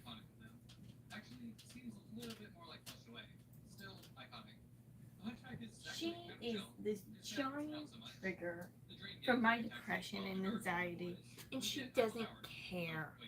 She doesn't care. She doesn't give a shit. Then she complains I'm depressed and anxious. But you know who causes it? Her. She does. She was so happy when I was on a million drugs. Literally, like so many drugs that it felt like I was on a million drugs. She was the happiest person to have ever lived, ever. Because I was easier to handle. I was lethargic.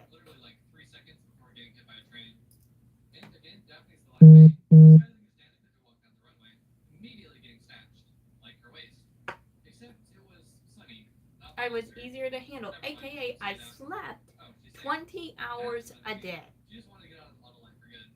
I mean, I'm sure there's some nasty work in those contracts, but this seems like a bit much. Those puppies from the dog show are back in trouble. I slept And legit you may think this is 20 subtle, hours a but day, and I that's was just one easier to funny handle. The gang Because I is was out to visit them. always Who would asleep. get And when I was caught awake, I was half Hitting asleep. the corn. I mean, what else were they gonna hit But on? I was easier to handle, and she loved it. She Yeah, no shit, Fred. You know loved what? it. Just for that, I sent it to you to get attacked by puppies. Yes, good. Jonas and Mr. B explained that all the other farmhands left due to the demon farmer. You know, this She guy. legit They get to protect loved you it. after movie night. It's not an And, exaggeration. oh, man, the 3D movie played you It's not shot me here. being dramatic. The She farmer chases the gang with the loved box around. when I And was now on it's the time to million split up and drugs. look for some clues. Farmer P tells Because I was Carlos and literally Farmer T, like half and dead. you can tell he's serious because he did the flashlight under the face trick. But they got unlucky because Shag and Scoop found the fried popcorn. And then she got real mad all the time when I got off the drugs. Some And ladies she's can still drag real the mad Scooby because I'm not on the drugs So anymore. Scooby follows Because the them down drugs to made the me downtown, dead. meeting up with the demon farmer. So the gang head down to help him out, following those pesky pups over to a vault door, using the dog tags to enter a secret lab. And even in 2005, they had genetically modified foods being mass-produced. They reached the surface again and have Fred ram the mystery machine into a tractor, showing why Just, tractors even need seatbelts. You know, They unmasked Farmer P. just aka normal Devil mob Popcorn, things who because wanted you to live get in a Jack to steal fried house. popcorn to save That's his what it business. is. Yes. I don't know if people around the town love these Totally. episodes with the puppies, but they do nothing for me. Totally. Totally. We're in Russia for the national pastime. No, Why no would it genocide. not be? That's some ice-cold That Super Bowl shit Civil Crisis trophy from the ring. She's loving to control every single thing I've ever done in my entire life. Which of She course tried. everyone She. knows I because fucking she's can't. all I can't even over explain the course they're here. all the things she has done to me in my life.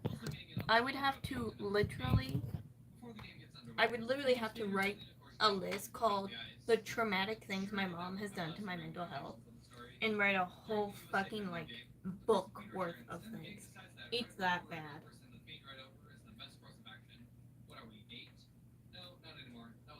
No, like, at this point she could kill me and I would thank her because I don't have to deal with her anymore. I would thank her because I don't have to be sad anymore because I'd be dead. Look, gang, just split up and do some reconnaissance on everyone. We can't rule out anyone yet. Actually, let's just get right to the catching the monster bit, shall we? They head up to I the would Lori love and that. Team. Lori I and would Team love down and tying them up until they don't. You know what? Y'all better run. We didn't even get a chase on them yet. Hey, did you know more people die each year by Zamboni accident than shark attacks? Oh, what? You want the source? My source is I made it up.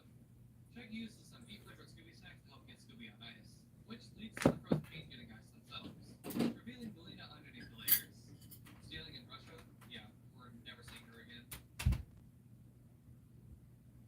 A couple of kids are doing a staying overnight challenge at a public golf course, but everyone knows you do not play mini golf at 3 a.m. Otherwise, Pennywise's brother eats you. See? Shaggy's the #1 mini golf player in the world, apparently, and is taking part in the international championship versus some 8-year-olds and the GOAT golfer, Tiger. Oh, what's that? Okay, just got word from legal that this is in fact Cougar Forest, not someone else.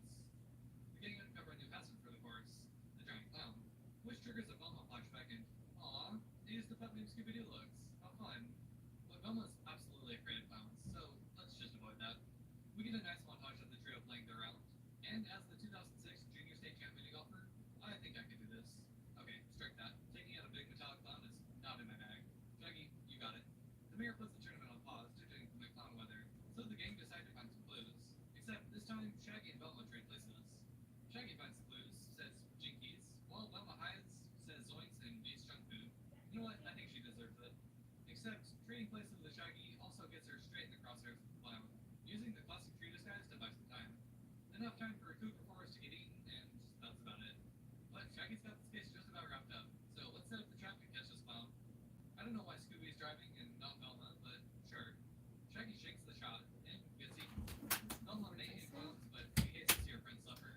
So she takes She brought up presents, and once again, she literally didn't listen to me for the second fucking time. Because of course she didn't. Why wouldn't she listen? At least Shaggy wins the title again. Honestly, it's like fifth fucking time, but just, why wouldn't she? Why? Why would she listen? That's insane. That's actually fucking insane. Shaggy and Scooby are camp counselors to get away from the monster hunting a bit, so it's really a shame that some So I have a bunch of not on theme birthday presents, which is great. That's great. I'm gonna go hand her the fucking product she's supposed to wrap these things in. These apparently were just the most blind people on the planet. Maybe that night, the toxic terror breaks into the cabin everyone stays in, forcing them all inside into the woods on golf carts. But after they crash into the lake, it's time for some fun camp activities. Shaggy and fellow counselor Gray's troops go out for a camp out, setting up on tennis courts randomly in the middle of the forest. Three of the campers sneak off, prompting Shaggy and Scooby to go find them.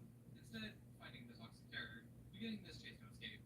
They get to the big tower where the monster rubbed some of the legs, causing them all to fall into the water.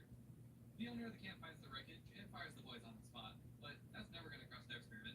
They've got a mystery to solve. Velma Jr. here notes that the monster only brings new developments at camp, so they set up a trap to catch the monster, unmasking Dennis. But that doesn't make sense.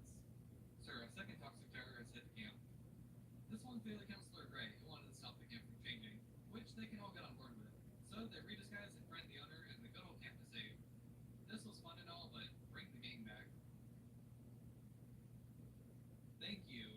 The gang are in Hong Kong and stop to get Shaggy's favorite toy, Duck Guy, fixed. You know, Duck Guy, the one he always carries with him. But once they see the ancient ring pop, that sadness quickly fades. And then that joy fades into fear once a giant dragon attacks them, taking off with the expensive ring. They hit the Ling Toy Company headquarters to meet the owner, who explains that that ring is, or was, his prized possession. Well, at least you still have the factory. Oh, some acrobatic diva saves Shaggy and Scooby from falling to their death, and then pops out just as quick. They do find her back at the mall, though. This is Mei Ling, Mr. Ling's daughter. Also, she just happens to have Duck Girl.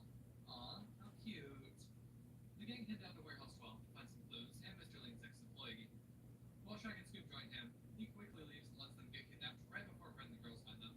And the dragon, too. They do eventually find them and untie them just in time to get chased again. And Mei Ling saves them again. A lot of rinse and repeat going on here.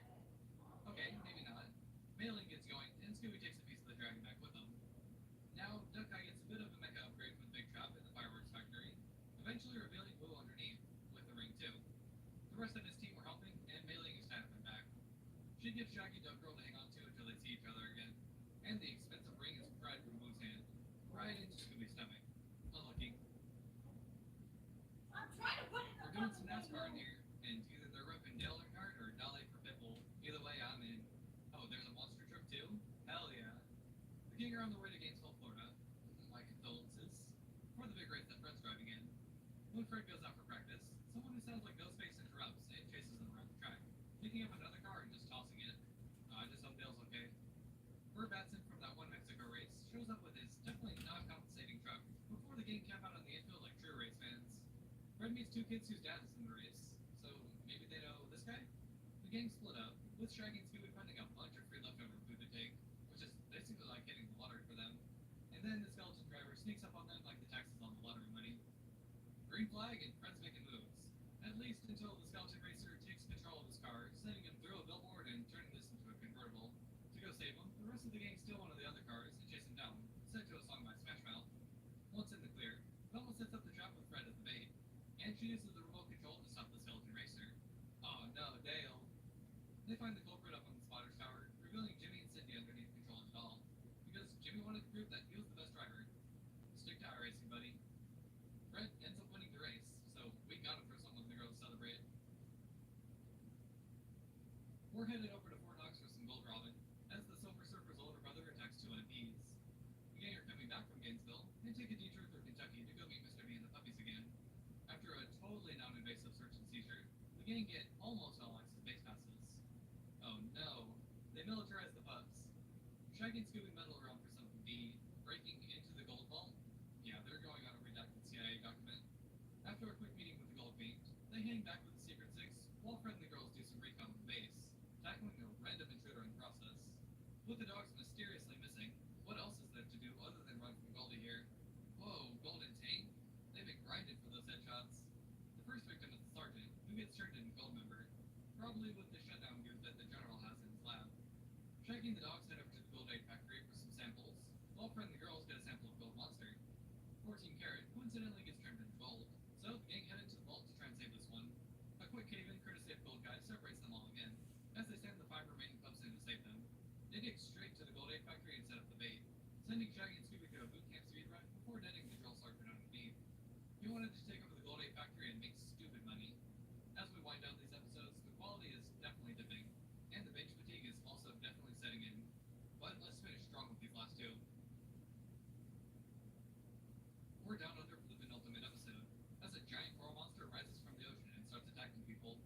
The gang continue their never-ending vacation here in Queensland for Shaggy and Scooby's sandcastle building competition, which is kind of being interrupted by Smash Mouth performing.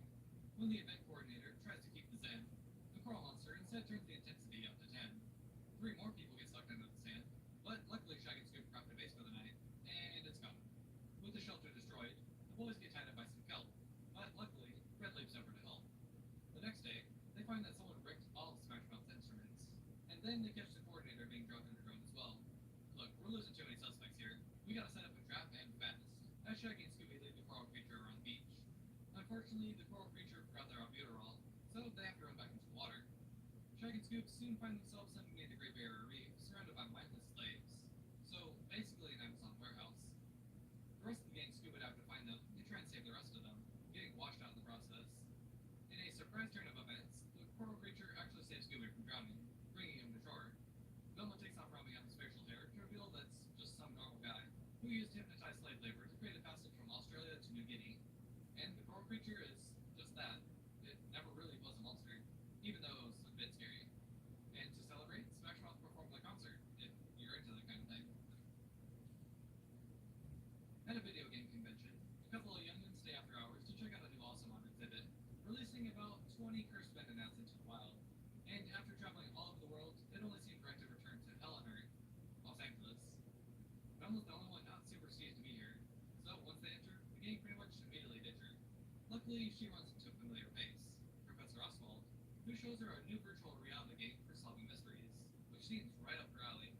But before she gives it a spin, he unveils his new Awesomons to everyone in the crowd, which certainly could have gone better, but I bet they're in OU and Awesomon showdown. Oswald pleads for the gang to help figure out what happened to his little football things, and instead of splitting up, they all decide to stick together to look for clues. That's odd. They get chased around the convention center for a bit, and hey guys, you weren't supposed to be this thing after midnight. They find one of the cosplayers tied up on stage, before heading down to the parking garage to leave. They barely miss the giant flood, which leaves Daphne with mismatched shoes, something that she's apparently fine with. That's odd. No time to question it. Fred, turn this man into OceanGate and... oh wait, actually, don't do that. Fred sacrifices himself to save the game, so we're done for. So Shaggy and Scooby volunteer to become bait for once. That's odd. It almost works too, but the Awesomons bounce right out of the cage, leading to our final big chase of the series, resulting in the entire building falling down. Right before he gets obliterated, Shaggy gets bitten and says, "Points," which is Velma's final clue to solve this mystery. She was playing Professor Oswald's game the whole time, and the slight inconsistencies with her friends was the big tipping point. She knows them too well. They're her best friends after all. So, 2 decades on, and I'd say What's New Scooby-Doo definitely holds up. It's a great update to the classic Scooby-Doo show, following the same formula while feeling brand new at the same time. The soundtracks are amazing, monster designs are generally pretty great, and there's some really underrated jokes, some that I only realize now as an adult. If you're looking for a heavy plot, you'll likely be disappointed, but you can jump into any of these episodes and not really miss a beat, which is great in and of itself. But which episode do I think is the best? Well, it's probably easier to start with my least favorite, which was... yeah, it's Camp Come On, I Wanna Scare Ya. And that one's gonna be followed by It's Mean, It's Green, It's the Mystery Machine, Simple Plan and the Invisible Madman, High Tech House of Horrors, Farmed and Dangerous, Gold Bob, E-Screen, There's No Creature Like Snow Creature, Toy Scary Boo, Uncle Scooby in Antarctica, It's All Greek to Scooby, Lights, Camera, Mayhem, Regal Ross Vegas, Recipe for Disaster, A Scooby-Doo Christmas, Ready to Scare, Space Ape at the Cape, Go West Young Scoop, New Mexico Old Monster, GCC Monsters by the Seashore, Reef Reef, Bright House of a Lighthouse, Large Dragon at Large, Homeward Bound, Pompeii and Circumstance, WrestleManiacs, Diamonds Are a Ghoul's Best Friend, The Fast and the Furious, 3D Destruction, Safari So Goody, Gentlemen Start Your Monsters, Big Appetite in Little Tokyo, A Scooby-Doo Halloween, Block Long Hong Kong Terror, The Unnatural, A Terrifying Ground with a Menacing Metallic Clown,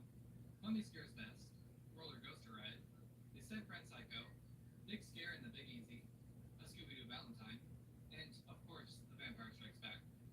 Another one of Scooby's most iconic series down, and just a handful more to go, which I think everyone will enjoy.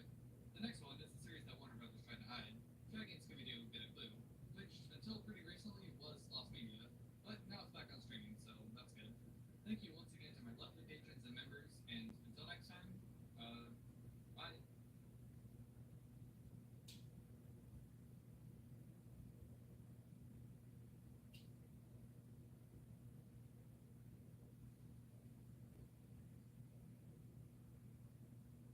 Scooby-Doo show ran from 1976 to 1978 and had a variety of different episodes with some of the most iconic monsters and villains in the franchise. But just how did each episode hold up over time? And what's the best one? Well, let's find out. We might as well start with the series premiere, High-Rise Hair Razor. With the gang running low on money from driving everywhere, Fred and Shaggy get a job working construction on a site haunted by the Spectre. And with every other worker being driven off the job, they put these two teens and their dog at the very top with power tools. So what's the worst that can happen? While the boys reinforce 1970s gender norms, the girls research some more about what the Spectre could be, finding out about the old Ebenezer Crab. When they go check out his old house, they find a variety of vintage small books and props, and his great-great-great-granddaughter. You see, only problem with that is she's been dead for 50 years. As they go find out more, the Spectre chases Shaggy and Scooby into a bakery, where he steals a telescopic lens, and chases them right back to the construction site, and right into their trap.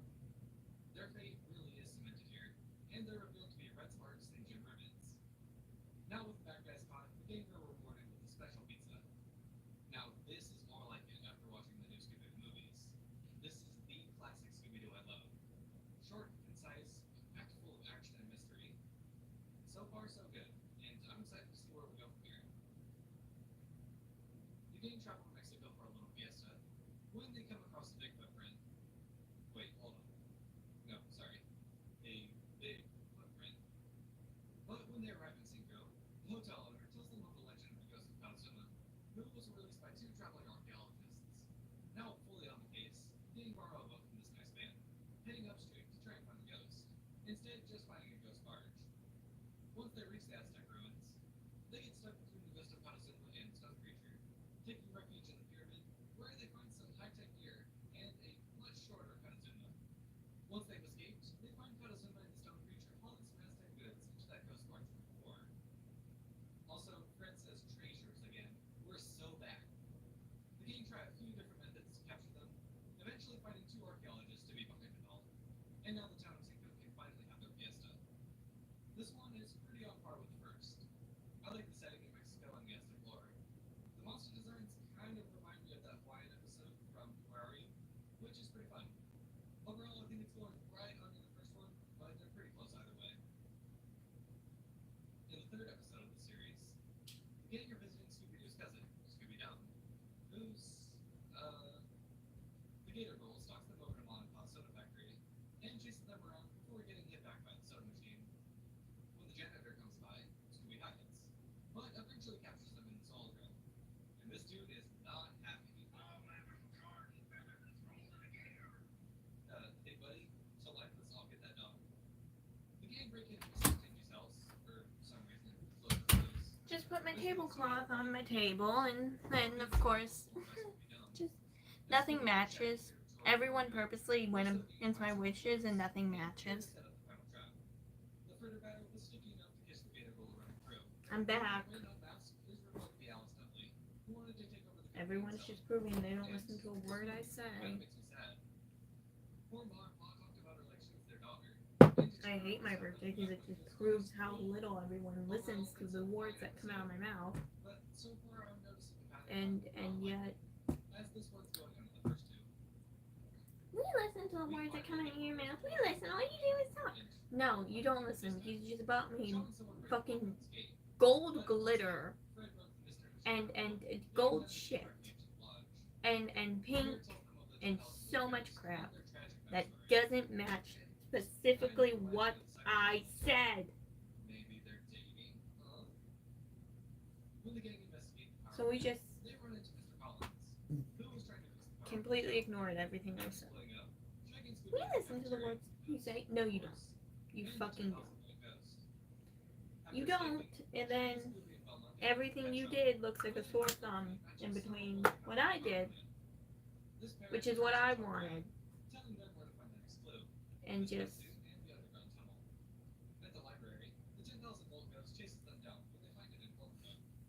we must make Avery so fucking sad. We must do it. Who heard of Avery not being sad? That's just great. That's great.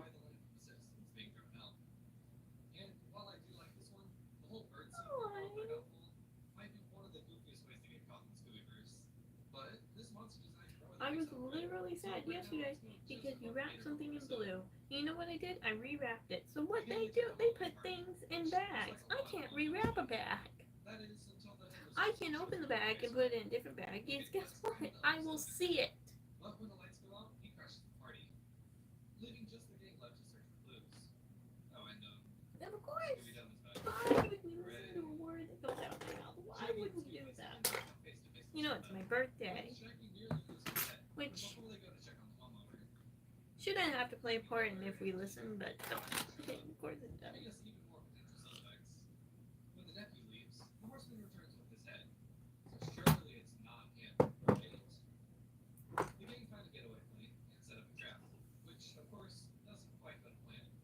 But when Scooby falls on the I plane, don't even want to celebrate anymore. and all three end up flying out of the I truck. was fucking happy yesterday. I was happy this morning. We just have to destroy it. We have to fucking just prove how little we listen to a word that comes out of my mouth. We saw that one coming.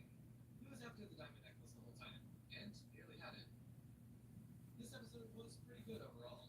The Headless Horseman is one of my all-time favorite monster designs. Aw. It really doesn't matter in what context. It always goes hard. I think this one will end up somewhere in the middle overall, but we'll see.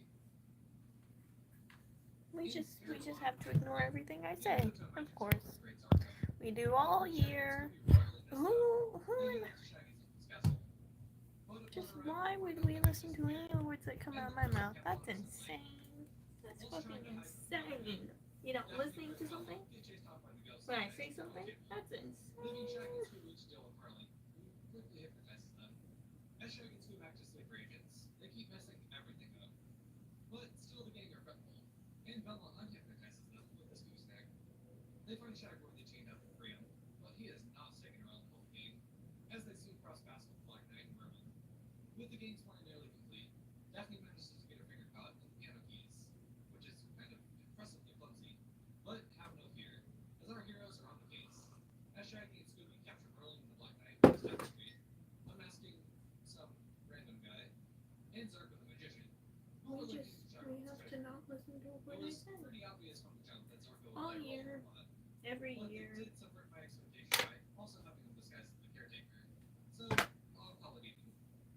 And it's another good episode. It's like it's fucking blatant. Somewhere Every year. It's like a physical representation of how much these people don't listen to the words that come out of my mouth. Who gives them directions back to the highway? Alright, whatever you do, Fred, do not take the right at the fork. You fool! They follow an ambulance to a sanitarium, where they see them breaking their newest victim. I mean, patient. Perhaps ignorant to the horrors beyond Every comprehension that year. occur in Why would we sanitariums, listen?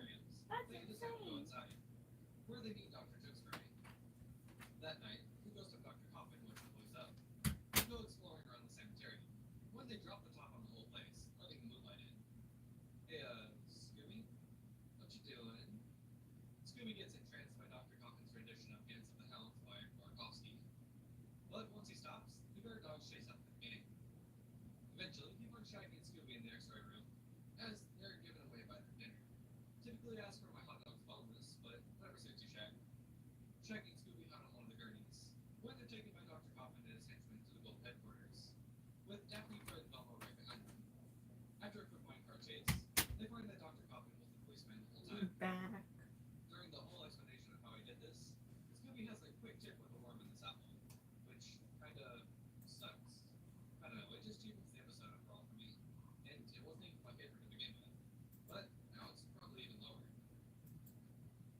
The no-face zombie chase case opens with another classic cold open scene, as someone breaks into the classic coin shop, stealing the golden galleon. And before we delve any further into this film looks exactly like that episode of South Park where Kenny pulled the skull victim they bring. When Scooby gets scared back inside, he shows the gang what the person looked like, and oh my god, this is terrifying. When the police do nothing, as usual, it's up to the gang to track the zombie down, leading them to the stuffed animal factory. They get turned away at the door, so of course they just go home and definitely don't break it at all. Okay, so once they're inside, it's not long before they're caught by the owners, who makes them wait in their office while they investigate. This older guy does about as well as the gang does, immediately getting yoinked. Soon, the zombie enters the office, and Scooby does his best Zarko the Magician act, taking the golden galleon back. The gang contact lieutenant who's on his way there now. They end up getting separated. Makeup turned out like shit because I'm fucking stressed. That's great. And Fred Girl's being chased by the zombie. Scooby falls into the toy duplication machine, creating nightmares beyond human comprehension. In our final chase scene, we get our classic Scooby-Doo door trick when the zombie crashes out, revealing itself to be nothing more than a robot. The real villain was the gorilla the whole time, as we unmasked Mr. Dilly. This was such a good episode. It felt very action-packed, without much of a dull moment at all. And the twist that the main villain that we thought was behind it all being a robot was pretty cool, even if the possibility of it is questionable at best. I don't know, it's a cartoon. Have fun with it. The gang attend one of the friends' concerts, when things start to get kind of weird and start chanting voodoo rituals, eventually having witch doctor appear and kidnap Lila. So, apparently, the lead singer heard a voodoo chant at the old plantation, and decided to make a rock song out of it, continuing the trend of white guys stealing black culture, right up there with Elvis Presley. When the gang and the band go to the plantation now, Shaggy and Scooby run into a zombie, whose design is just straight up reused from Which Witch is Which and Scooby-Doo Where Are You? And another appearance of Mama Wamba, who's got a voodoo doll of Roger. Obviously, this freaks him out, so he dips out before he's taken. Unfortunately, Alex didn't get the memo, and gets taken while Daphne does some karate. It's actually Shaggy and Scooby that come up with the plan for the zombie, giving her a nice makeover. Personally, I think she looks good, but maybe that's not her color. While they were playing dress up, the rest of the band was kidnapped, leaving just the gang to solve this case. Eventually, Shaggy and Scooby find the band, being held captive by Mama Wamba, and after a short chase with the parchment he made the band sign, it's time to set up the final trap. They find that Roger's under the mask, and Lila was in on it all, because they wanted to own the rights to the band's song. I actually had a lot of fun with this episode, aside from the obvious issues of reusing assets and that one white guy. It's a lot of fun, with plenty of good gags throughout. Definitely ending up somewhere towards the top. The gang are in Seattle for the weekend, which just so happens to coincide with the reappearing of the demons driven away over 100 years ago. According to Mr. Crenshaw, they're after the talisman that vanished them all those years ago. When the gang go to get more info from the Crow's Nest Hotel, they stop by the docks, where Shaggy and Scooby have their first run-in with one of the demons, crashing into the ship it appears to the market. Their next encounter comes pretty soon afterwards, as down in the underground city of Seattle, they split from the gang, backing right into a demon. When they investigate more of the city, they find the House of Horrors wax exhibit, with one notable missing piece. But while they're distracted, Daphne gets yoinked, and is kept in this old piano. For some reason, Shaggy and Scooby think it's a good idea to hop in this rail car by themselves. Well, not really by themselves, seeing their old buddy demon face. To get away, they pull out a pretty good bit, as Shaggy takes over as director of the episode for a while, eventually fighting the trapdoor. When Fred's flying to scare the demon with the other wax figures fails, they follow the stairs to Captain Sal's basement, where Scooby accidentally finds the not-so-hidden gold. Scooby uses a high-tech mechanism of an old barrel to capture Albert Truss, also known as Mr. Crenshaw, who was stealing the city's treasure. I'm kind of on the fence of this one. It felt like a lot happened, but also nothing at all. Like pieces just kind of fell into place randomly. It's okay. Somewhere near the middle, maybe a bit lower. Traveling through Texas, the gang get run off the road and reach Daphne's uncle's range. And just speaking from experience, I'd take it if it meant driving through the western half of Texas was interesting in the slightest bit. The only thing different this time is that the ghost is also a bull. So when they find I'm back again, and no one's listening to a word coming out of my mouth for the millionth fucking time. and they're lost by a ranger. That should be a song. Does nobody listen to you? But inside of the Me too. ghost bull, they get chased right back into the ghost native, who chases them down into the basement. With them taken care of, the ghost can then turn their attention to Daphne, Fred, and Velma, putting this giant wicker basket over them. Luckily, they can escape from the floor, and when they do, they see the ghost talking to one of the cows, which really isn't all that weird. I mean, it's a cow farm. You're gonna have cows outside. Daphne, Fred, and Velma find the cow founder and tie it up before it flies off, leading to Fred's bright idea to have Shaggy and Scooby dress up as a cow, immediately leading to the capture. Luckily, just before they're branded, Daphne's uncle ties up the herds, revealing them to be from a rival farm. I hate to say it again, but this one really reminded me of Decoy from our dog network from Scooby-Doo Where Are You? Seeing as they end up in an abandoned cliffside civilization and get scared off by a guy posing as a native. Only there was some saying for this. Ooh, 2 nickels. Somewhere in the middle again. A little bit lower. The demon shark is transported all the way from India, along with a couple $1 million of bird which very quickly go missing during a storm. A shark forces the gang to make an abrupt stop, but somehow that isn't the most problematic shark in the episode, as the demon shark chases them through the aquarium. When the gang investigates the aquarium's workers, the demon shark startles Shaggy and Scooby when they're grabbing their big bite of like fish and beef sandwich. But they do find the book of spells. Who So I guess they're knows? helpful. Okay, it's just a cookbook, naturally, but I don't see the rest of the gang doing anything. The demon shark has been after the oysters the whole time, with the aquarium having receipts and flyers advertising for pearls. When the demon shark is caught, the gang find all the pearls hidden inside frozen oysters, and reveal Mr. Wells to be behind it all, trying to smuggle the pearls in Florida. Everyone else working at the aquarium turned out to be a red herring. How fitting. Overall, it's a pretty decent episode. I like the beginning where the gang's water skiing, and Shaggy and Scooby putting on the scuba gear to retrieve the notebook is pretty funny. This one is definitely going in the top half overall.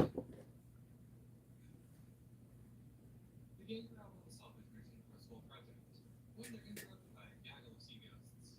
With the rest of the crew driven off the ship, it's up to the professor and the gang to solve this one. Well, just the gang, as the professor gets kidnapped almost immediately. They have a few run-ins and lock-ins with the three monsters. When they find one of them dive into the water from the diving bell, Shaggy, Scooby, and Bumble use it to scuba down into the shipwreck, where our three villains reside. When the gang loses them, they eventually track down what the monsters were hiding, tons and tons of gold from the shipwreck below. Oh, and the professor too. With the monsters back aboard, Shaggy and Scooby dive bomb them from the crow's nest, making this the new deadly sketch. And it's revealed to be the ship's crew that left earlier. Whoa, the three monsters that were the three people that left earlier in the episode? I'm so shocked. Even if this twist was seen from nautical miles away, and feels like every other episode, it's still good enough to put it ahead of some of the lower ranked ones. The gang attend the Big American Bubble, where Flash Ranger scores the winning touchdown, going out in true storybook fashion, by vanishing. No worries though, they've got the best backup in the league. Number 13. He may be a little light for his size, but he's a scary tough. When they return back to the stadium, they see another player vanish, and the ghost chases them around. Shaggy and Scooby end up on the run as usual, but get tripped up by sausage links, tumbling down and getting flung from a turnstile. Also, not really pertinent to the story, that's one of my favorite tropes in comics and cartoons. It's always fun to me. The ghost is after a piece of paper that Shaggy found, chasing them throughout the stadium. As the gang tries to recreate what happened in Crunch, Scooby reenacts the scene, and they're close to the factory premises. Kind of. They find an underground tunnel, where the ghost chases them right into a trap, and they find the two missing players. After a quick escape, the gang hatch a plan, and Shaggy and Scooby step into the game. Also, sorry to point out my another gag, where Shaggy drives the lawnmower off the bleacher and shreds it into stadium seating. This is peak. Most of the catch rope, they even hit the double and max, first finding the scoreboard operator, and then finding it to be one of their coaches. I don't even like American football really, but this episode rocks. The gags are great, and it's got a little bit of everything. Definitely going pretty high up there overall. During an especially bad storm, Shaggy crashes into an ice cream factory right in the spare machine. When they go inside, they find the security guard roaming, who helps them find the phone, but also helps them find one of the Technicolor ghosts, who chases Shaggy and Scooby into the freezer. As the gang look for them, the factory owner on crutches walks off. Hey wait, he's a fraud!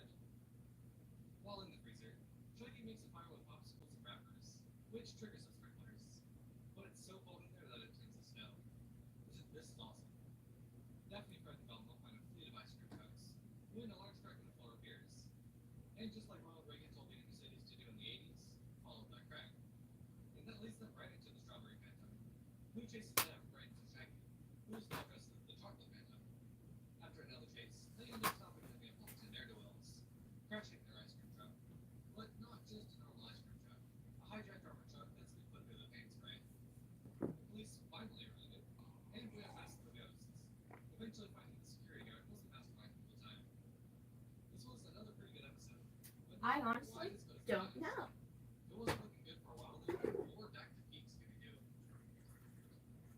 Before the Ghost Centennial celebration, the gang head to Washington, D.C., at the museum, as all the past figures come to life.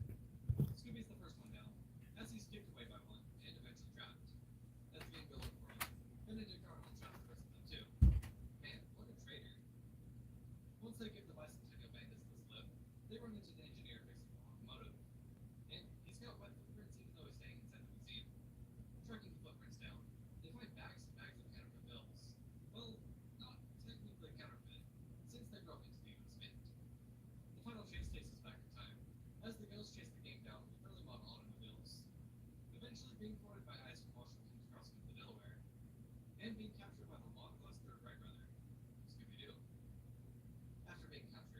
Mr. Clive and Mr. Willett are unmasked, along with Mr. No Name because he's not important. This one's okay, but given all the revolutionary history, I mean, talk about dated references.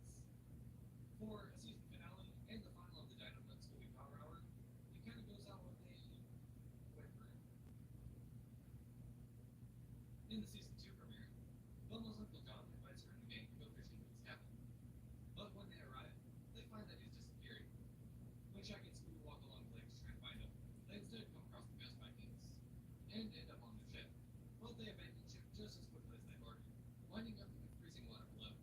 For once, the gang did the smart thing and report Velma's uncle as missing to the police, and then go off to the Viking Museum where the power's out. But when that lead proves to be nothing, they split up with Daphne, Fred, and Velma heading into a cave system.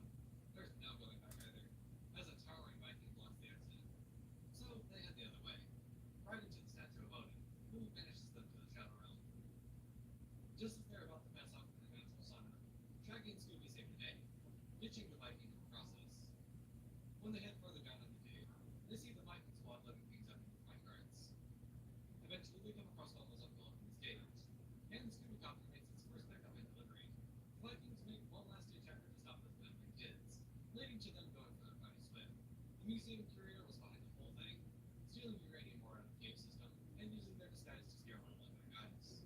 We had something extremely similar in the new Scooby-Doo movies, so this one definitely takes a bit of hit creativity-wise. But I feel like the Viking costumes on the ship and the cave system without it was great. Detail, it's detail. Hopefully the I've rest of the given season you picks up from here. 1,000 different versions of instructions. The game Literally. ends. Scooby-Doo. I gave you a whole sheet of instructions. I gave you more instructions than the box cake mix gave you. When Shaggy delivers it, he finds an entire But it's room full of details. fountains. I would like to get But ready that's just because the for Viking my members party. that night while they It's not sleep, really a party. a vampire breaks into the girls' room, nearly attacking Daphne before I would like to get ready for it. When Scooby-Doo finds a vent, I have to do he sends everything Scooby-Doo for through it. because he's That. minis. And I the forgot I'm a Scooby-Doo stupid wants fucking to bitch.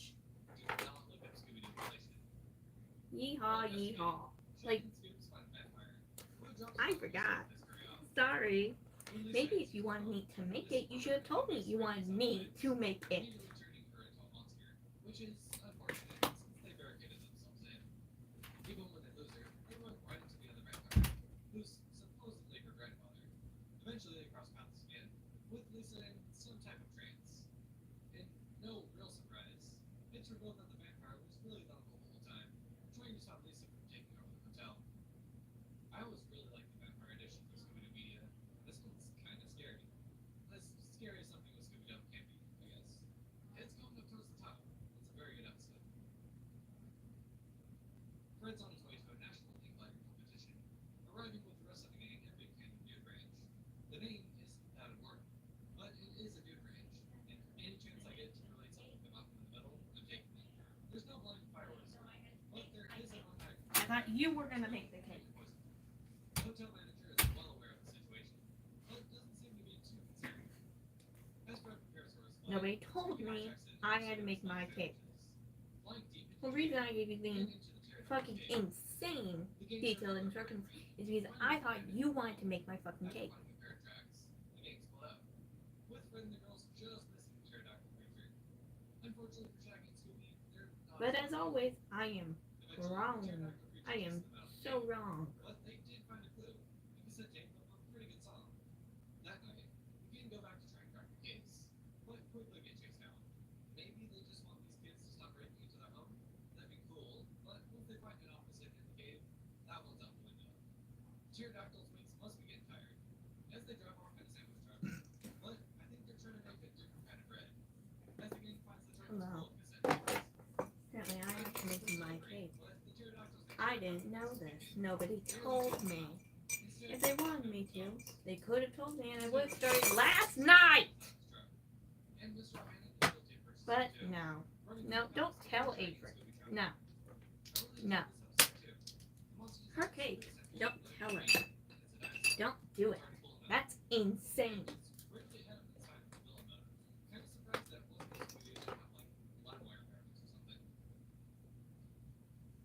James on set for a new movie production, the reboot of something called The Phantom of Dixie, starring our very own Scooby-Doo.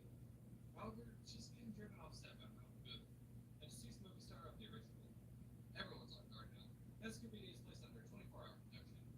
Gang board the train home and see a coffin get loaded into another car, which is carrying the Phantom. Shaggy and the Scooby Boys are making some sandwiches, but Arlo can share with the Phantom and run off. As Daphne and Fred take Scooby-Doo to a private car, Velma and the other boys clear the luggage cabins, where they find the conductor a bit woozy in the coffin. Even in their own car, the Phantom enters. Bang is nearly caught right there. Unfortunately, Fred lets him slip into the darkness, and now they have to track him down again. The Phantom kidnaps Scooby-Doo and runs off into the cemetery, leading the gang right to his family's lost land. When they open it, they find his coffin to be empty, and to make things worse, he locks them all in there so they can escape. Or, that's what's supposed to happen, but Scooby-Doo manages to break them free. At the film museum, they chase the Phantom and Scooby-Doo through this tube, but just as he exits, he turns it on, putting them through the spin cycle. The chase continues towards Carnival, and eventually they capture the Phantom in his Ferris wheel car. As a reward, Scooby-Doo kisses both of her cousins.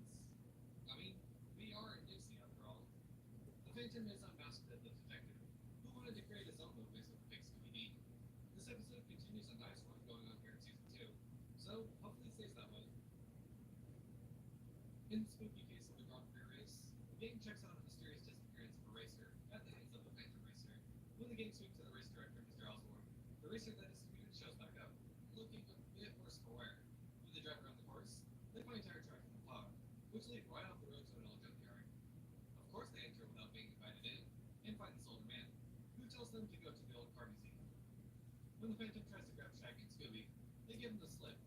Hey, yo! But they get rolled up into a poster, captured, and rolled down the mountain. After the rescue, the gang head back to the race to try and stop anyone We else should have from told me disappearing. last But they're just too night. late, as car 78 soon goes missing. The master plan Not is to let Shaggy and Scooby behind today. one car to lure the Phantom out. And if anyone saw On the my accident happen, birthday, it's when I thought I could relax. But they hit the ejector, flying high up into the But air, fuck with Shaggy landing me. right in the car. Why would I be able to relax? With the rest of the It's almost like it's my birthday. where they find the stolen cars, and some books that are essentially hypnotism for dummies. Velma and Scooby find the Phantom sealing Shaggy up behind a brick wall, and distract him just long enough to get him out and away from the Phantom, before embarking on one final court case.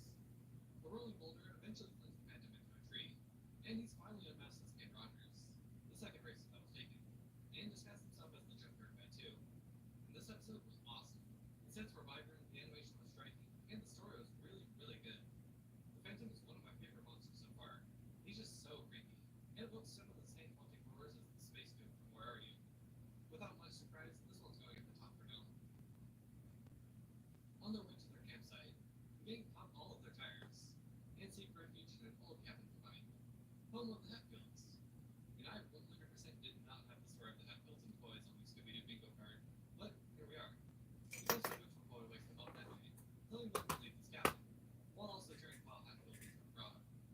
As they begin the investigation, Shaggy and Scooby break into the general store, where this nice young lady stays. But her phone line's cut, so there's not much Shaggy and Scooby can do. While they do that, Fred and the girls find a zombie-like man digging through the woods, and as Daphne tries to get a good look, slips down the embankment and scares them off. And look how good the scene looks. The lights, the shadows, it's beautiful. Everyone heads back to the Hatfields cabin, before heading right back out to investigate the McCoys area, where the witch's cave is. But as they cross the log across the ravine, someone pushes them off, barely being saved by Scooby. And as they enter the cave, the witch returns, threatening to turn them into toads. Eventually, she traps them in her head, and puts them all in the cauldron. Before they get turned into mystery stew, they roll out and find safety.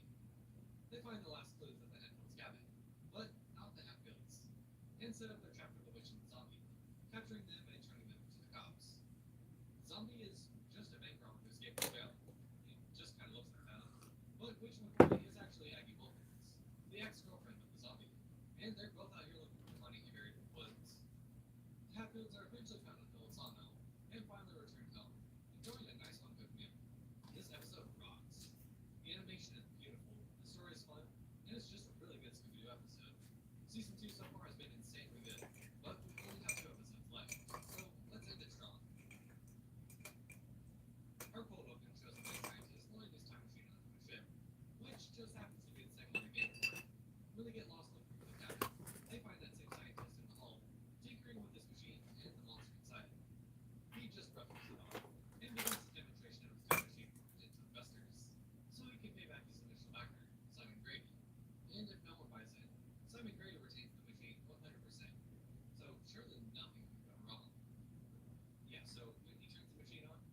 ship goes far into the future, and the monster appears and chases Scooby down. Just as the professor incapacitates him, the machine breaks again, and the monster carries the professor off. With their only chance of stopping the monster gone, the gang split up and look for clues, naturally leading to Scooby and Shaggy finding the monster. They try and blend into the party, but when they get a bit sheepish, eventually being captured by the monster, just barely giving them the slip. While Shaggy and Scooby fight for their lives, Fred and the girls are just kind of chilling, right up until they find the monster. But more importantly, the professor tied up. Once they get him untied, he fixes the time machine up, reeling the monster back into it, who takes a briefcase of money with them. Velma smells something fishy and hatches a plan to crack the case, as they eventually find the professor and Simon Grady with the case. Fred and Velma describe how they figured it out, but it's only revealed in these flashback-like sequences, which I kind of hate. I don't know, it just really comes across as lazy storytelling. They could have easily made some time for this. Because of that, it's not going very high on the list, and it's super disappointing after a run of amazing episodes.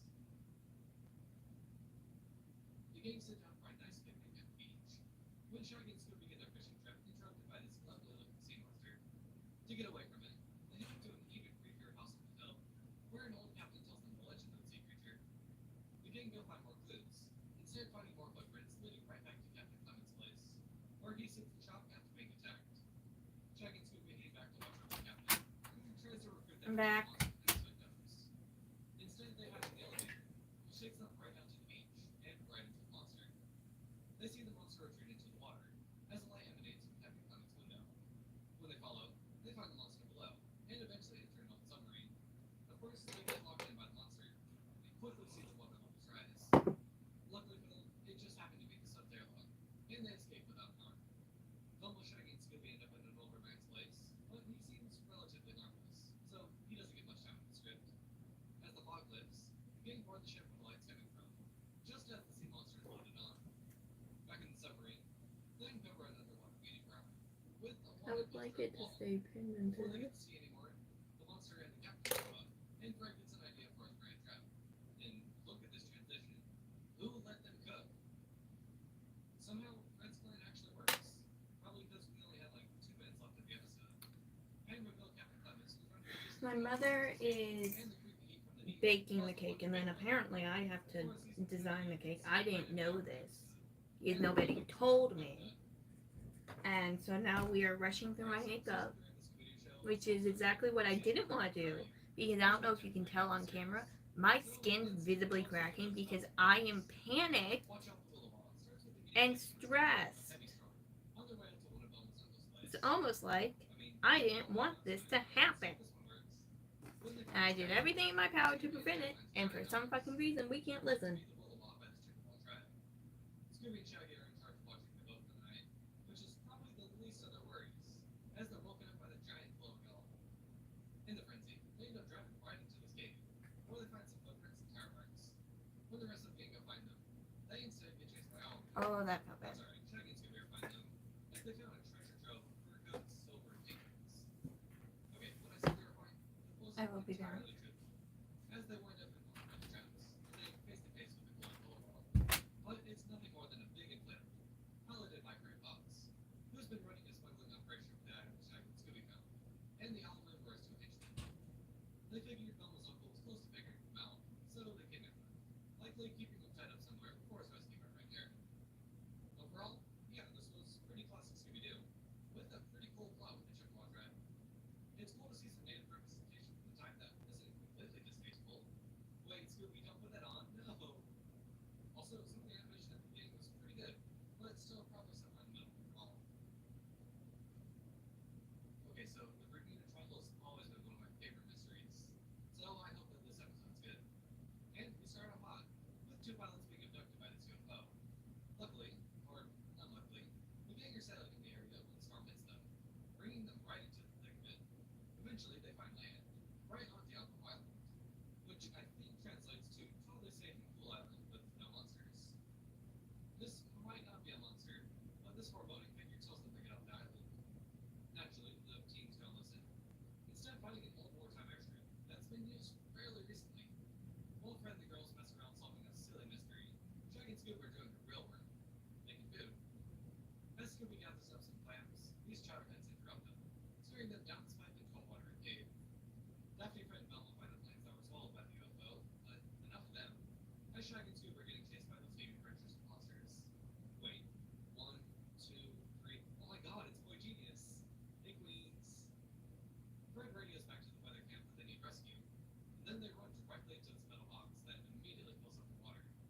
even know if this is a trap, really. Like, what is this?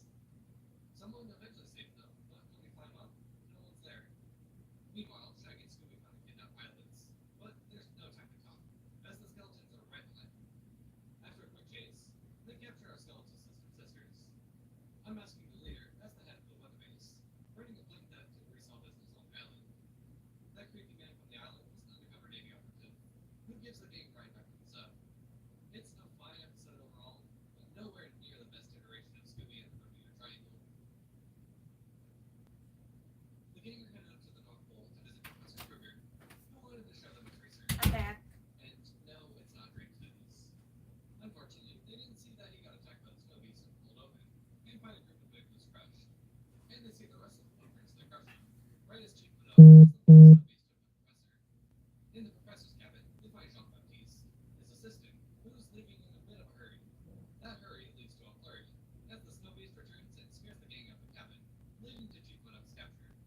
The gang aren't getting much time to investigate here, as they're soon tracked down by the monster. The human members of the gang are safe, but Scooby has to pull the old totem pole gambit to get the monster to slip. Speaking of slip, the gang slip and slide down this ice cave, finding a tunnel system to a submarine, and another monster encounter. Eventually finding the Chief and the Professor along the way. Once Scooby sends the beast for a slide, giant old derricks are revealed, and so too is Jean-Baptiste. I feel like the pacing of this episode could have been a bit better. Somehow not too much really happened.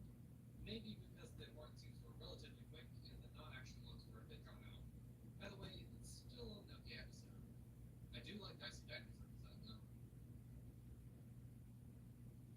As a caretaker is digging a grave in the cemetery, a witch from the Salem Fells appears, scaring Tom. The squire tries to warn the gang of Melissa Wilcox's presence, but they disregard and drive into the house. They arrive to Arlene's house, who tells them the legend of her ancestor Melissa. As Arlene shows them the photos, Jack and Scoop find the kitchen, chowing down on some sausage links, and they kiss. Since it's Halloween night, they brought their costumes and play a bit of dress up when the real witch shows up. But before the others help our two hungry heroes, she disappears, leaving a weird sizzling hole in the carpet, and glides off into the cemetery. Before they catch up to her, she disappears into thin air, only leaving behind a clue for Velma. At the Salem Witch Museum, the gang finds some more information on the Wilcox family, where Esquire Marley leads the angry mob charge to the Wilcox home. The caretaker warns Arlene of their approach, and she takes off running, joining up with Shaggy and Scooby as they're trick-or-treating. Like any angry mob, the reasonable part of their brain is shut off, so they take Shaggy and Scooby to the museum to torture them. This is literally just down the Salem. After Scooby's rescue, the gang eventually catches the witch, or the woman under the guise of the witch, Arlene's twin sister. She wanted to take Arlene's inheritance and hire the caretaker to help her. Before they can make their getaway, the squire takes them off to jail. Now, I'm a sucker for Halloween specials, so this one gets a bit of a boost in the ranking. But overall, it's just an okay episode. They used some much more interesting historical art. The gang drive up the windy roads of Turkey to visit Dr. Griston at his archaeological site, which has unfortunately been shut down by the emergence of the Tar Monster. You might know them from their role in the Cyber Chase, but this iteration is way less technologically advanced. Griston tells the gang of the Tar Monster's rampage, including the disappearance of Stoner. As the gang turn in for the night, Shaggy and Scooby get woken up by the Tar Monster, and the gang tell the Tar Prince right to the pit the monster resides in. Well, actually, the monster lives in the underground city of Byzantius, where ancient treasures are supposed to be, but they're not now. As the gang follow more Tar Prints, of course Shaggy and Scooby come across the real deal, getting chased through the underground city. If only they had a map on them to tell them where they're going. Instead, they use the power up a good bit, having a nice photo shoot with Monster. They use a compressor machine to lift the monster up in a bubble, which is 100% against physics. Now, you may say I'm being too harsh. It's a cartoon, it's not supposed to be realistic. But you're also talking to a person that did a legal analysis on a children's show from 50 years ago, so you should know I hate fun. Anyways, they unmask the monster as Stoner, the assistant thought to have been kidnapped, who was stealing all the treasures of Byzantius and keeping them from archaeologists. I really like this episode. It's in a really cool location and has one of the most iconic monsters in the series. I don't think it's quite number one, but it's pretty solidly up there. The gang continue their world travels, this time in good old Scotland, visiting Velma's friend Aggie McDuff and her castle, right on the edge of Loch Ness. Naturally, Nessie pays them a little visit, as well as his backpack playing ghosts. Once they arrive, they Back. learn a history lesson.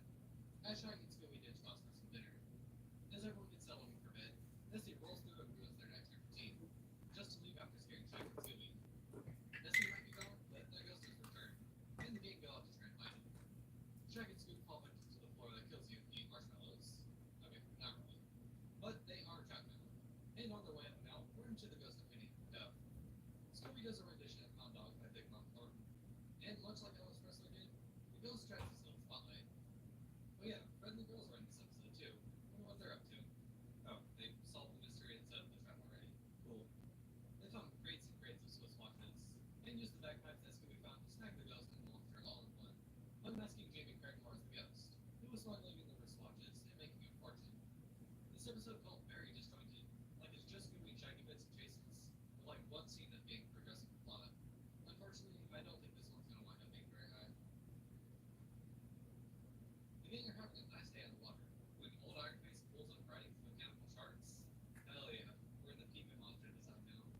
It also makes sense why he returns to Cyberchase, along with another feat we shot later. After their near-death experience, Shaggy and Scooby are absolutely famished.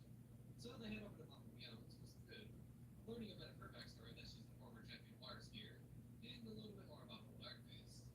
The gang steals some bread and a boat, because of course they do, and head out to Skull Island. There's no Kongs here, unfortunately, but there is an old prison, and Ironface too, who chases Shaggy and Scooby. They barricade the doors pretty well, so there's no way Ironface gets in. Oh. While they're fighting for their lives, the rest of the gang find various clues they need in order to track down Davis. Underground of the prison is a giant mansion, where their buddy Captain Morgan is incarcerated. As Shaggy and Scooby ride the Sharknadoes away from Ironface, Fred uses the conveniently placed magnet to nab Ironface and Dots, who is unmasked as Mama Meow. She used the torpedoes to smoke Ironface out of the Iron prison, and used the legend to scare off any nosy-knob nemesis. This episode is genuinely so good. The villain's design, the sets, the chases, all spectacular. It's not going to be much of a surprise that this ends up being top, but just how high will it land? We're going back to back with some of the monsters from Cyberchase, this time with everyone's favorite feline, the Jaguaro. When 3 tries to perform a ritual to honor the Jaguaro at the statue, it suddenly comes to life.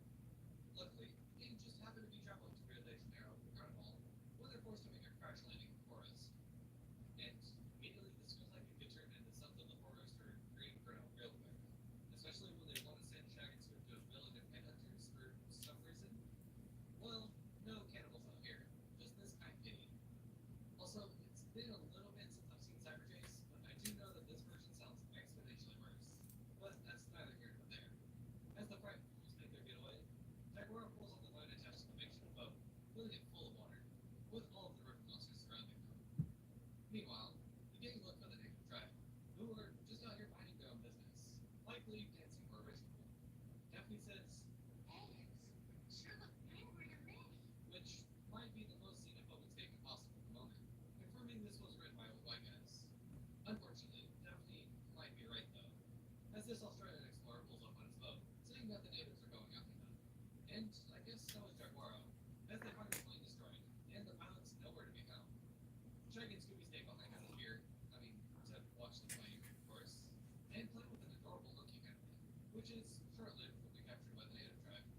And honestly, this whole sequence is so cool. Their painted sets look really nice. I mean, look at this dance they do. They're getting it. One of the girls gets saved by the Aussie, who's got one of the pilots with them, and take off to find boys, who are joining in on the festivities. When they get busted for cultural appropriation, they deactivate their Twitter. Oh, wait, hold on. No, they take off running. Getting Vincent removes the Jaguar on the native mob, both of which look to kill them. Eventually, friendly girls break the dam, adding even more to the trend of outsiders from Amazon. But at least they caught the Jaguar, I guess. Who's unmasked Marty, who received help from Louis to smuggle diamonds out of the entry. Finally, the gang can celebrate Carnival with a couple of special guests. While I do like this episode, some of it just seems a bit cruel and ethnocentric of the writers.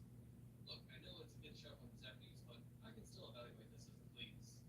And I just did not like how they depicted the natives. They're minding their own business when they were frozen upon and eventually flooded out. Plus, Jaguar is nowhere near as cool as this Cyberchase. So, what's the harm of putting these dead last? Yes, the Windy City. New York? Hold on, something ain't right. But when this older woman turns into a real cougar, suddenly everything seems just right. This cat burglar breaks into Big Speed Jewelers, wrecking the place and running out through the sewer system, and right through Scooby-Doo. Once the cops arrive, the gang heads to Daphne's own apartment, where the cat creature just happens to be returning to. The golden amulet turns about Thank you. and she lets the gang in. Olivia tells them of weird occurrences that have happened ever since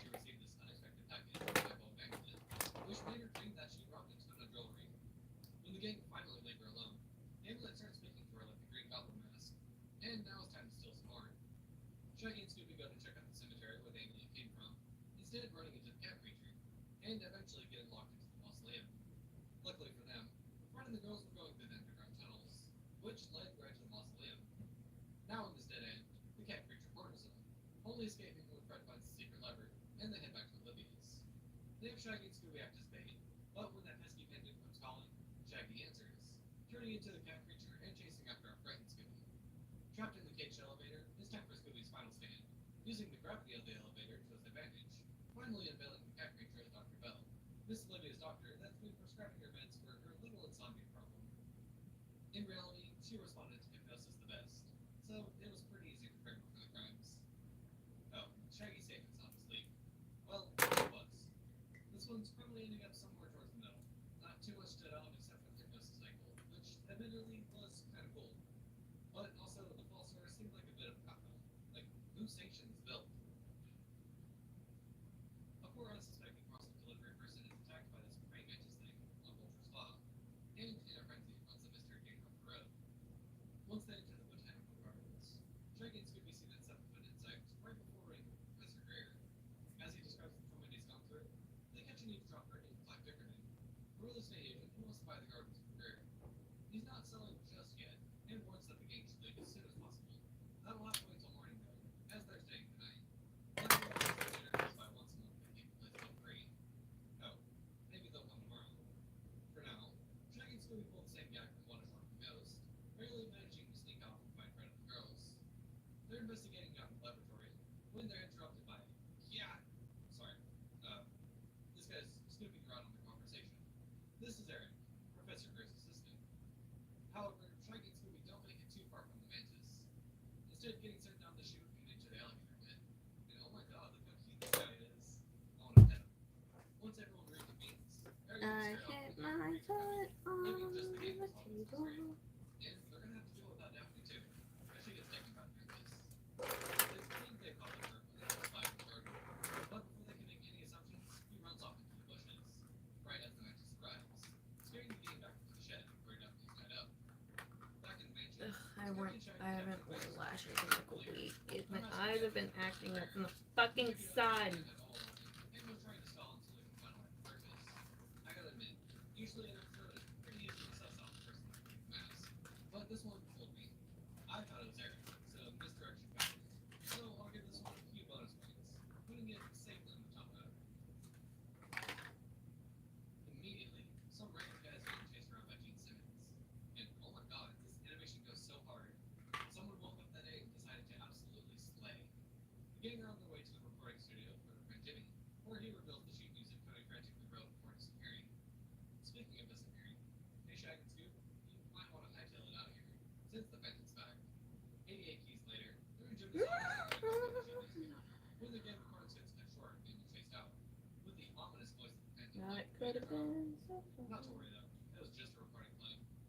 Not that Shag and Scoob are too startled, as we get a scene of them indulging on various vending machine snacks, before finding a shadowy figure in the dark, and getting kicked out by the security guard. My eyes are already watering. Like, we know what you're gonna do to us, bitch. As he tries to play thief away from the Phantom, sending Scooby flying. This episode has been super goofy and fun to this point, and this just drives it home. And finally it's revealed that Ace Decade was beneath the mask the whole time. And Tony Sachs tried to warn everyone with the genius thing. All I gotta say is, he got lucky that Ace Decade fits perfectly with the notes. Otherwise, he would have been out of luck. This episode is really good up until that long and drawn out scene of Scooby and milkshakes. But it's still fun enough for me to keep it as the top.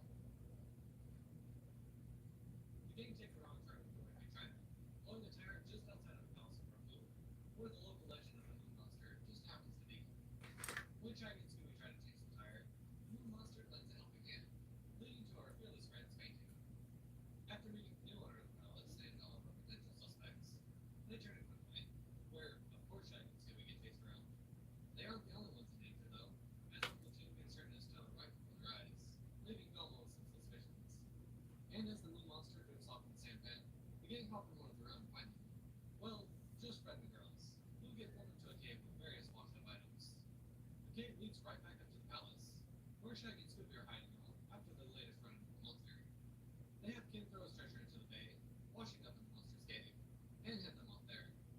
This time, Shaggy and Scooby catch the monster on purpose, flinging them high up into the air as the bag of treasure is secured, and the monster is revealed to be Uncle Jim, who who is trying to get the fortune out of that view. I quite like this one, especially the design of the moon monster. Plus, Shag and Scoob end with an all-timer sandwich, so can it really be that bad?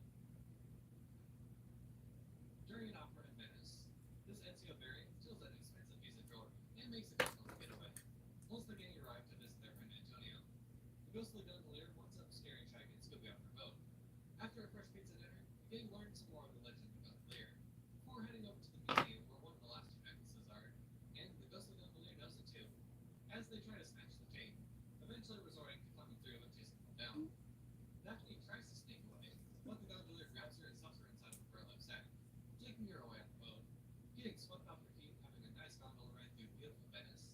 Sounds nice in theory, but in this execution, a quick way to get a restraining order. To their credit, Shaggy and Scooby do try to intervene, but even running away doesn't work, as they just take out the rest of the gang. The gondolier disappears, eventually locking Daphne in the jail cell. Once the gang recruit the locals they've met, eventually Mario gets attacked and kidnapped, as they assumed he was Antonio. Speaking of Antonio, he's with Shaggy and Scooby, but not for too long, as the gondolier joins the search. On the chase, the gondolier stabs the bottom of the boat trying to sink them, and leaves them just on shore.